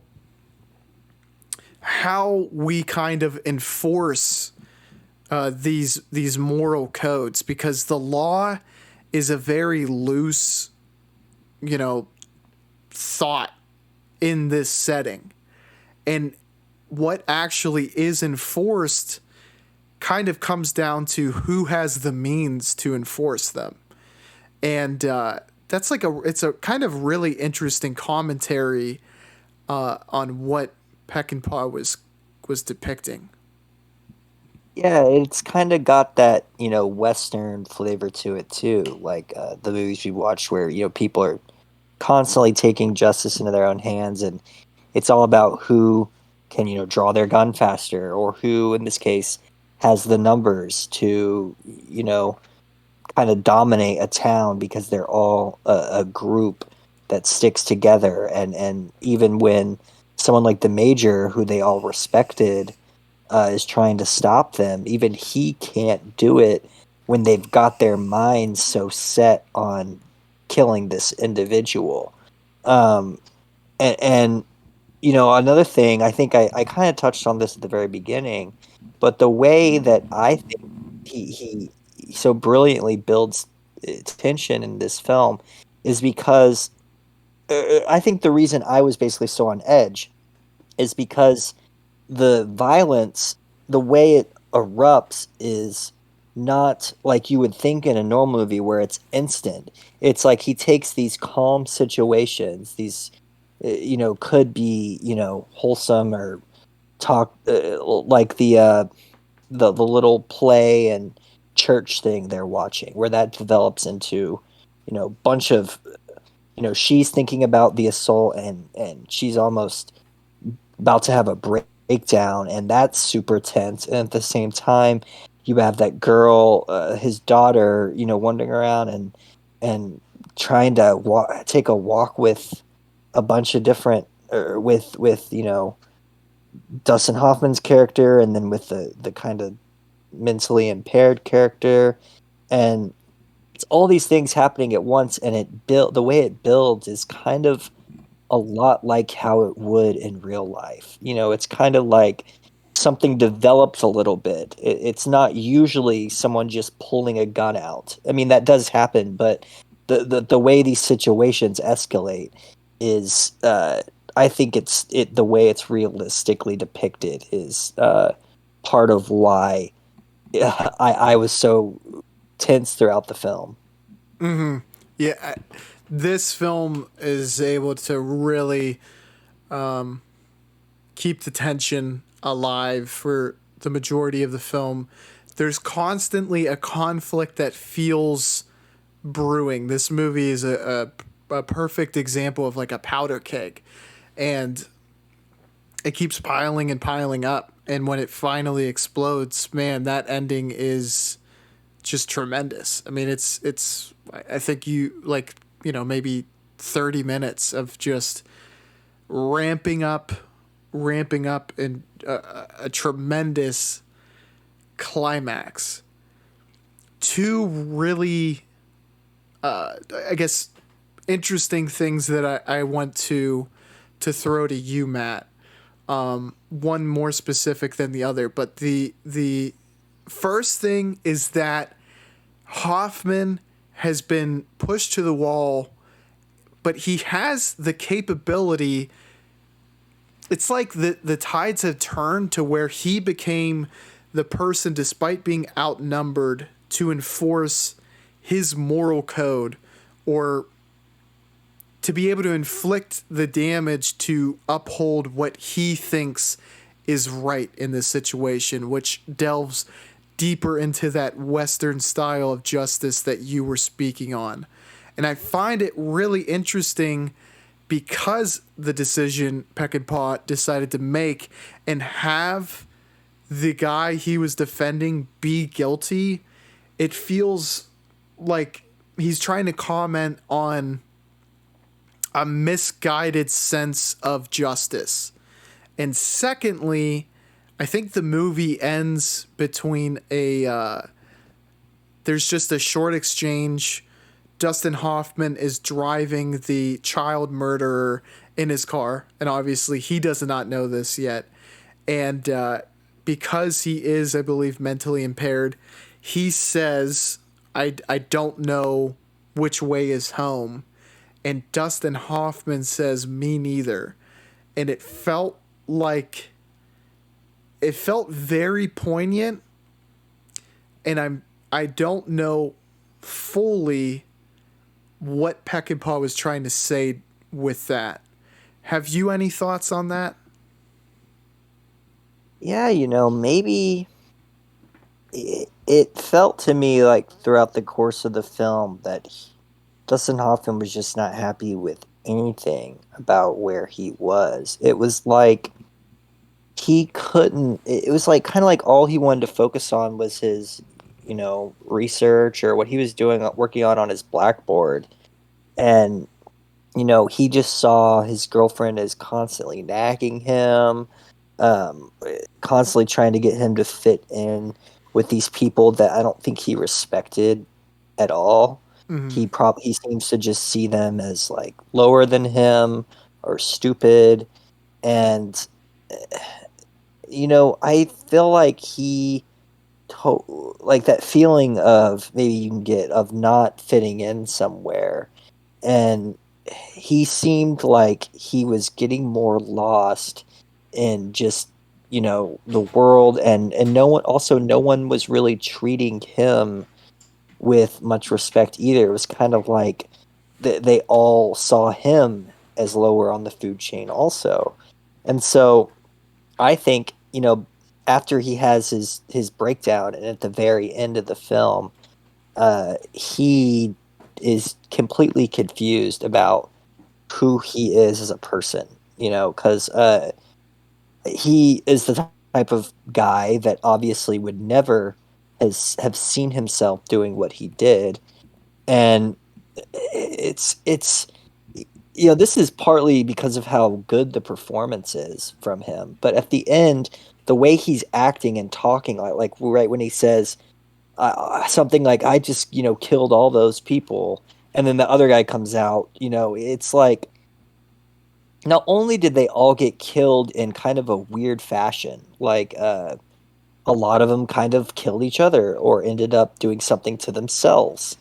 And so he is like having a transformative type of experience, I think, where he doesn't really know where he belongs anymore, because he brought himself up as this well-mannered, nice, academic type that only fits in with people similar to himself, and then you put him in a situation with a bunch of more violent types of people who would take their what they enjoy doing is more what you would say is like traditionally masculine things like manual labor, and you mesh them with him, and he has no idea anymore where he belongs, and now that he's submitted to their level of violence, I think he's just confused about who he is.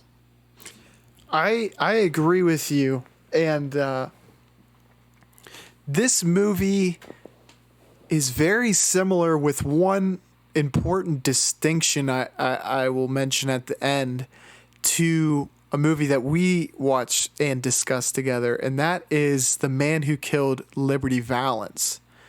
And I guess the big distinction is that, and I'll ask you too, but Dustin Hoffman doesn't feel portrayed nearly as protagonistic as Jimmy Stewart's character does. And I think, and you could disagree, or maybe you'll agree with this, but it feels like for some of the major problems that are brought up thematically, Dustin Hoffman seems to be a part of that cycle, but maybe just perhaps not in as a barbaric way as the people of the town or village that he's living in.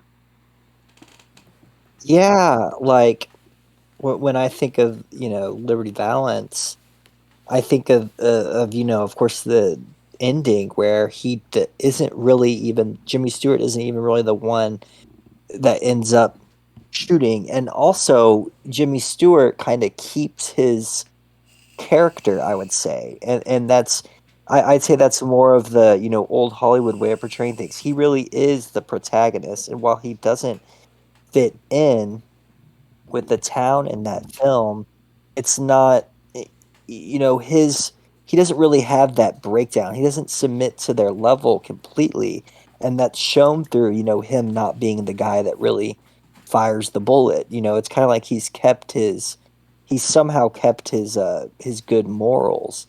And this is just the complete opposite of that. It's the best way to say. He fully submits. While he seems to be hesitant on killing at first, but by the time they're getting into his house, he's you know scuffling with people and beating people to death. Do you think that Peckinpah sought to illustrate that people are very close to being evil? Or not evil, but I guess to say that while people may have good intentions or what they think to be as good motivations, it's as though Dustin Hoffman is just the flip side of the same coin in which that kind of mob is on. Does that make sense? And do you think that is what he was trying to portray? Yes, yes. That quote I mentioned at the beginning, I didn't read it all, or I didn't even think I read it, but it was the top review on Letterboxd of the Straw Dogs film, and it's about Sam Peckinpah. It's a quote of him talking about how violence is part of everyone's existence, and you have to recognize that you truly have a violent side on the inside, whether you've ever released it or not. And he'll it'll be like you hear the dialogue about if you were born in, Nazi Germany, you were more likely to end up being, one of them, and instead of being a person that by statistics, you're more likely to end up going with the movement if you were born there and raised in it than you would be thinking it's wrong. So it's that I think he really wants to get across the recognition of that everyone is capable of extreme violence. So yeah, I think at the end he is kind of equating this person you would never think would be violent based on how he acts for the majority of the movie to succumbing to the level of violence that these people have been showing throughout the whole film. It's just showing that anyone is capable of these brutal acts. And a lot of Peckinpah's creative decisions is able to show these scenarios in a way, like a completely different light from what we would normally expect. And I think one of the most creative and interesting versions is, I think there's and this could be a lot of different places sentiments, but speaking from our personal experience, and I think you can speak to this as well, Matt, but there is that protecting your house is like baked into the American ideology, and the way that Peckinpah is able to kind of twist this in a way that it is very morally ambiguous as to whether this is even the right thing is very, very interesting, because there's clearly two sides to it, where as the viewer you're wanting to side with Hoffman, but the deeper I think about it, the more conflicting it becomes. Yeah, yeah, I think he's totally trying to portray it in a way to where you really cannot see Hoffman as the good guy, because if that were the case, we would he would have made, you know, there would have been things like stuff in the film that would make it seem more justified. Now, it already was, protecting the home, and I find it interesting that they're in England too. That's an interesting aspect of the story, even though it feels like a western. But nevertheless, he's protecting his home, but also, it's hard to put my finger on what it is that makes it feel unjustified. But it's probably just, I think a big part of it is just the difference in the way he's acting before and how he's acting now. And while he may be, well mannered before, you see him now, in his breakdown, and you realize that this wasn't exactly a good guy after all. It's not what you thought he was. You would think, someone like him wouldn't do all these, act in the way he did and completely lose his mind. And, I've said a couple times how great the performance is, but I think a lot of it is you get that gist through the way he's acting and how well he's acting, because it's not just the way he kills people. it's what he's saying and like what his facial expressions are during the breakdown. It's It's like he's coming into his own of violence, you know? yes, and I think what is at work here, and what makes this work more specifically, is that this story is trying to get at the heart of human nature. And I think Peckinpah's background, I can't say this from experience, and this might be just completely untrue, but for people who have witnessed war, you probably see aspects of human nature truly reveal themselves, because I think, from a more general perspective, when people are under pressure, they do tend to reveal who they truly are. When they're conflicted, when things are difficult, facades often drop and true human nature comes about. When someone's starving, people are you're probably going to see someone steal in order to get food. When someone's cold, same thing. When people's human needs aren't being fully met, or when they're in danger, you're more likely to show that kind of animalistic, like ancestral thing in our DNA is going to shine more so than when things are going well. And this film is able to tell that in a relatable kind of way, and very effectively done, I think, because it is so relatable. Like this scenario, while everything playing out this way, a lot of things have to go a certain direction, but it's something that feels very grounded in realism, but it's able to portray something that very few of us are ever going to get to fully see play.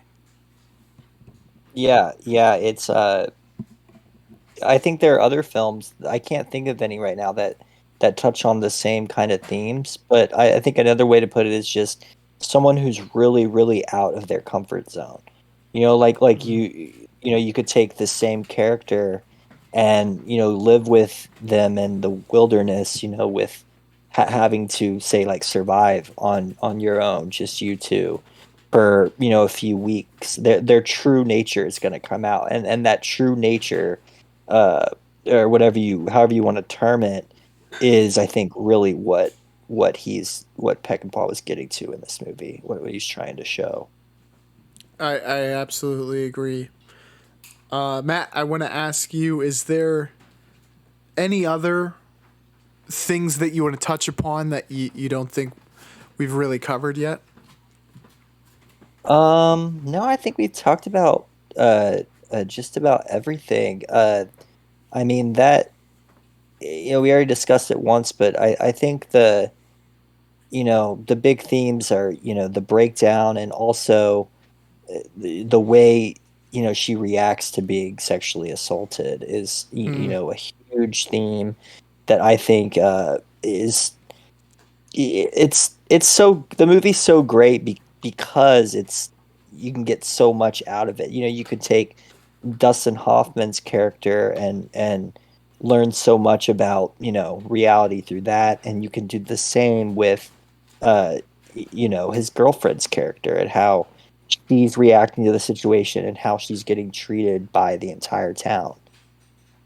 And that feels like one of the like a huge point that Peckinpah was trying to make, and admittedly, I will say it went over a little bit overlooked for me, but I think it's one of the core elements he really wanted to stick with the audience, which is not only how she was treated, but how also that other girl was treated, and how like human nature when it comes to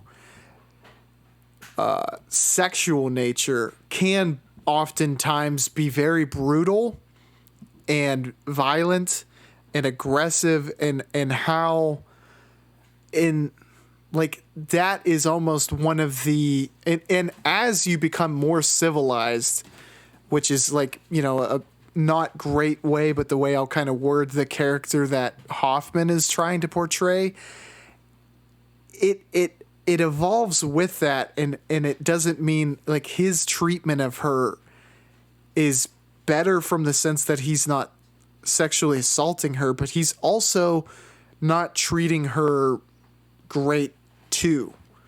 So it's very much a criticism of I guess relationships and how women can be treated. I think that you brought up that I'm glad because I missed it a bit. Yeah, and just an idea I just had now, talking about his experience in war, and you see this in war films too, is that the way, these characters are going to treat women when they're basically, as we were just saying, uh, their true human nature is revealed. Their extreme violent tendencies and what they're capable of has come to fruition. Um, Oftentimes, there's so many periods of history where wars have produced, entire villages getting, raped by men that they pillage, or they attack a town, and then they just take the women for themselves and just do what they want with them. And I think that is, really exemplified in the way these characters are acting. You could see twice during the break-in, they go after her, and it's just like it's almost as if they're animals, or that they just can't help themselves. And this is, I think there's a very fine balance that Peckinpah was able to make, because people looking at masculinity as kind of something to, I don't know, be ashamed of, might not be the best wording for it, but it's the best I can word it. That there is a sentiment that it's a huge argument point where people are saying, look, there are aspects of masculinity that is toxic masculinity, and then people also pushing back on that and saying that there's a lot of benefits to masculinity, and that there is an importance of masculinity in culture. I think, and especially for a very early depiction of this, Peckinpah is able to create this scenario where you actually get to see the aspects of what are oftentimes kind of held in high regard in certain scenarios become a very kind of bad aspect. Do you understand kind of what I'm trying to say, Matt? I didn't do a terrific job of explaining it, but I think Peckinpah was able to kind of play with that. And when you said progressive, I think, man, for someone in the 70s to be able to look at this and dissect it so early on is still something that people aren't, like, it's a hard thing to try to explain even nowadays, but this is the extreme version, but taking it to the extreme is when you are most clearly able to kind of show this off. Right. Yes, I think that it's he shows the balance, or the line of how masculinity like functions. Mm. Where the best way to explain that is like the example of her not respecting him because he's basically acting like, a weak, like, wuss, and not standing up for himself. And that is, a masculine trait, standing up for yourself, uh, fighting back against violence when it's enacted against you. And she's slowly, like, really, losing respect for him. And I think respect is a big, aspect of masculinity in general. But then you also see how when when someone's like fully that way, to where not only do they not back down against other people, but they're constantly kind of harassing others, and like poking the bear to see, are they ever going to do something back to me? Are they going to stand their ground?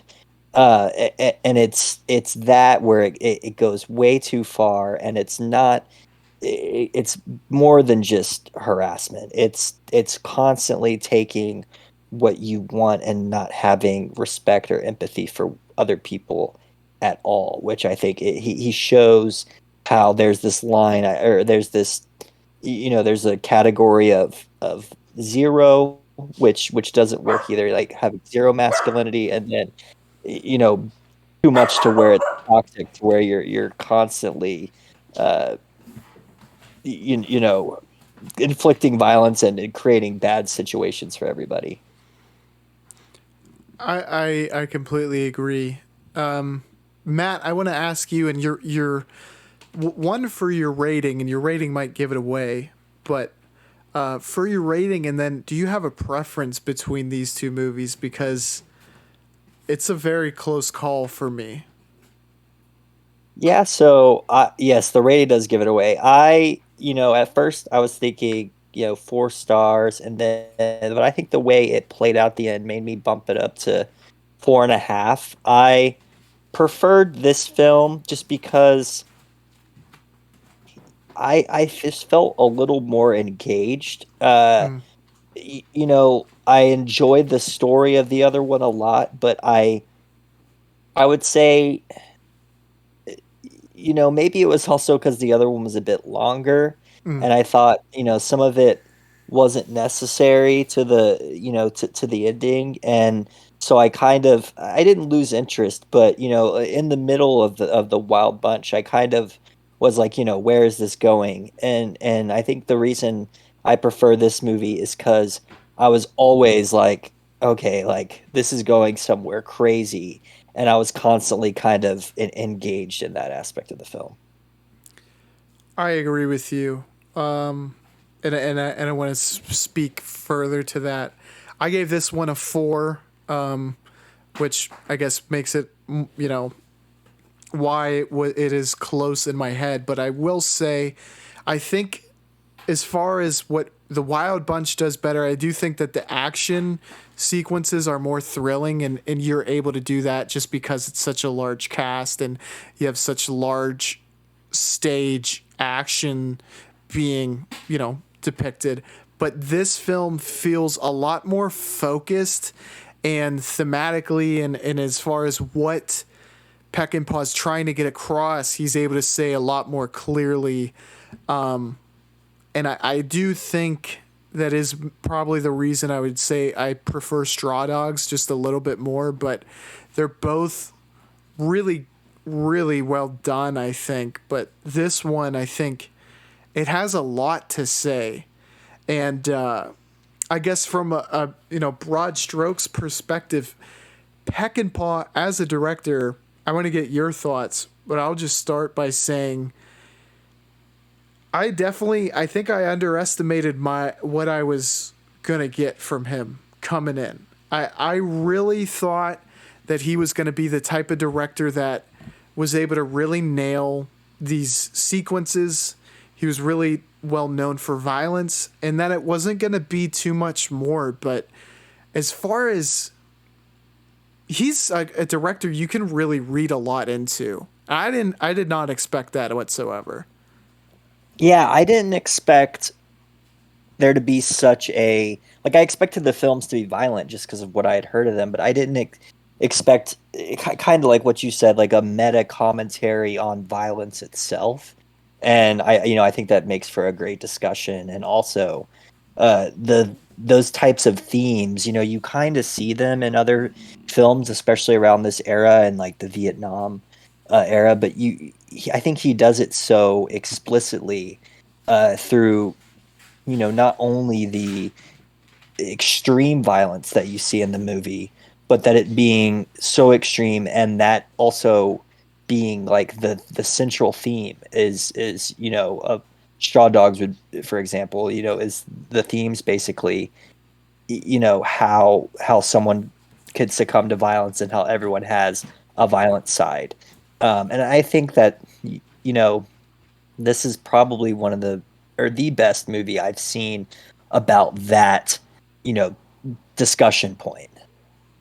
I completely agree, and you know, there's a lot of movies that, especially nowadays, you can go extraordinarily gory. Special effects have come super far, but as far as having something to say with it, man, he like Peckinpah really. This seems like he took a step forward as far as clarifying his voice and then effectively being able to get that message across with this film from the Wild Bunch. I think, I think Wild Bunch was able to do it, and then this was just, you can see the progression. And I guess I'm very, I don't know, maybe because it is violent, that is why Peckinpah isn't as mainstream, but you can see that the talent is there and why he is considered, he's spoken of in the same breath as a lot of his contemporaries who went on to become some of the most successful filmmakers of all time. It's just interesting that Yeah. he's not as well known. Yeah, I think he is overlooked. And it might be, I know the Wild Bunch and this film are both, hailed as some incredible movies, but I think that the average, film goer, at least now, probably isn't very familiar with him, and I think he's definitely worth watching. I think, Matt, and correct me if I'm wrong, this is the third person that we've covered in a row who was a director but also dealt with alcohol addiction or alcoholism. Oh yeah, who was it before Altman? Remind me one more time. If my memory serves correct, it was Cassavetes. Ah, yes. Yeah, then you're right. Yeah.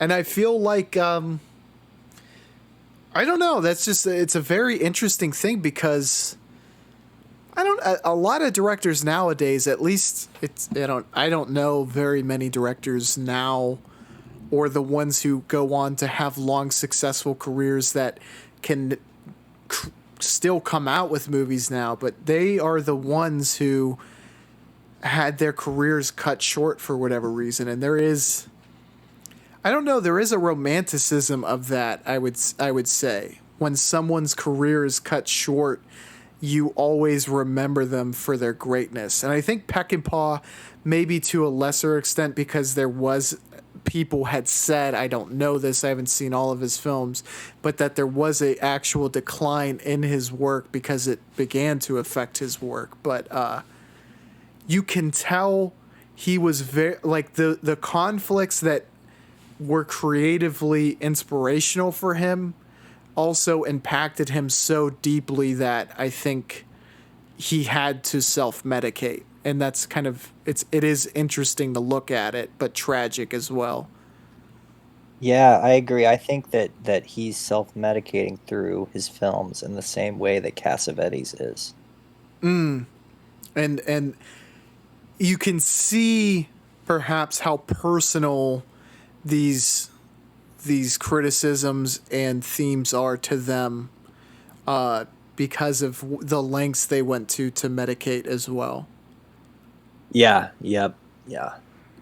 Matt, I want to thank you for joining me. This was a great discussion. I always feel like I come away with like a more refined focus and lens on the director and the films that we talk about after we discuss them.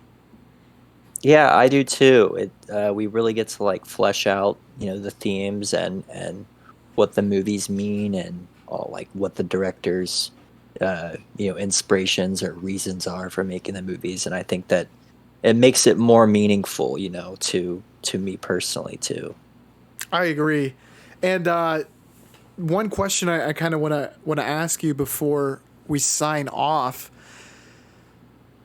because you have a deeper kind of bank of films that you've seen.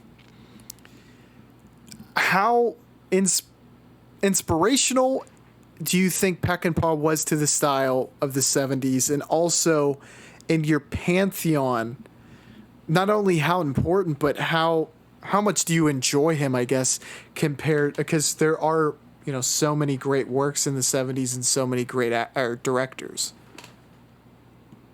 Oh man, that's a tough one. I think he's representative of, we were kind of just talking about, these people with, alcohol problems. I think he's representative of kind of the renegade, not hippie type, but the types of people you wouldn't think would be directors are kind Mm. of dominating, this uh era of films, and a lot of them, war veterans too. And when I think of popular filmmakers, now, and this isn't a better or worse thing at all. It's probably better that they're not damaged people. But I don't really, and this might just be because it hasn't been revealed that they're like this yet, but I can't think of, current filmmakers that are, struggling a lot as people, and that's known, and they're kind of uh their sets are known to be crazy places where it's kind of an unstructured place. It seems like at least the popular filmmakers nowadays are much more, maybe, I don't want to say level-headed, but they're making films about what they want, but they're not, maybe not as personal. I think Mm. there's a lot of personal themes that are in this era of 70s films, and I think that you know extreme violence is one of the biggest types of themes for this era of movies in Hollywood. And I think when you look at other directors, you see that, and I think that uh, what Peckinpah does that's different is that he's focused only on the violence and violence as a theme. And other directors are usually, they'll implement a lot of violence, but a lot of the times, it's for another reason.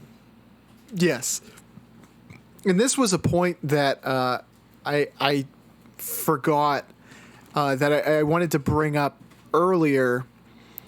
I think as far as to the new creative direction, but it also speaks to how these renegade directors, people you wouldn't expect to be able to make films in Hollywood, being allowed to do so, for lack of a better term. But and I think you might even be more knowledgeable on this, but let me know if you had heard of this story and also its impact on Hollywood. But I think a lot of people boil down the 70s being what it was because of the financial failure of the movie Cleopatra, which was the highest grossing movie at the time, but had such a just extraordinary budget that it ended up losing money, almost bankrupting the production company, which I think was the largest at the time. I would imagine so if they're doing a movie with such a large budget.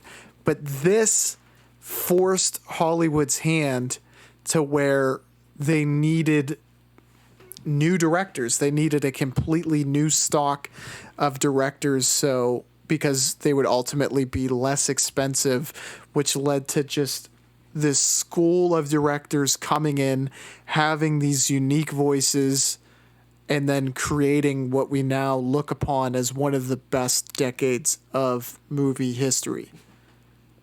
Yeah, I've like heard something about that story before, but I don't know the full story. But that seems to be like an accurate kind of shift. Like I was telling you before in the movie we might discuss in a couple weeks, that Heaven's Gate was kind of like that same. I have seen somewhere. Don't quote me on this, but it was kind of like what you just said about Cleopatra, but I think maybe the end of this era too. So I think a lot of times it's marked by some cultural shift, like some say Avatar, the second Avatar, like say it bombed instead of doing super well. maybe there would be some kind of shift into new types of movies. But it seems to happen. It seems to progress in the same alongside with the way the culture of America is in general. Yeah. Like I saw a news article about how a YouTuber is directing some Backrooms movie now, and like a YouTuber being a director, well, that to me that could be a new thing that's now going to come up and be popular just because of how popular these homemade videos are and how going viral is such a big thing. Yeah. I believe the director of Skinamarink. Have you heard of this film, Matt? I have not, no. Okay, it's a micro budget horror movie that has been getting a lot of talk through film festivals and then now on Letterboxd. So it's touched on the mainstream, but he started out by making short horror films on YouTube. So it is kind of neat to see how the tides are turning and the evolution of cinema and who can make films. But yeah, it is interesting how through the decades this has happened in a number of ways. Yeah, yeah, it's super interesting. If I had to take a guess, I think that'd be the next thing is people coming up on YouTube, getting offers from movie studios or something like that. Yeah, and the accessibility to, I mean, Unsane, a movie by I can't remember the name. I think he is the guy who has now directed all these successful Netflix series such as Haunting on Hill House, Haunting at Bly Manor, and Midnight Mass. But he did a movie completely shot on an iPhone, which is to say that the barriers to entry are now starting to slowly dissolve, and who knows what the capabilities are going to be in the this upcoming decade. Yeah, yeah, and Sean Baker, he did the Florida Project. His first big movie, Tangerine, the one that really got famous, kind of got famous for being shot on an iPhone. Like that was part of why people were attracted to it. And it turns out, I've seen a lot of uh, Sean Baker's interviews, and he is a huge uh, film tech nerd. Like he loves cameras and film, and knows all about different parts of filmmaking in terms of the technical cinematography. And so every time he gets asked about that, he's not even very proud of it. He's like, it was strictly for budget reasons. If I could have shot it on 35 millimeter, I would have. So it totally is this new lower barrier for entry. I mean, if you can make a great film on an iPhone, then I'm sure they're going to trust you to with thousands of dollars of equipment. Yeah, exactly. We are now allowed the ability to prove ourselves before you get that big hit, which is it's a very different trajectory than what Peckinpah, a former TV director, went through for his career. But again, Matt, this was a wonderful discussion. Thank you for coming on, man. I really had a good time with this one. Yeah, me too. It was great talking about these movies for first time watches. So that's always fun. That is all for us. We will catch you on the flippity floop. Bye, y'all.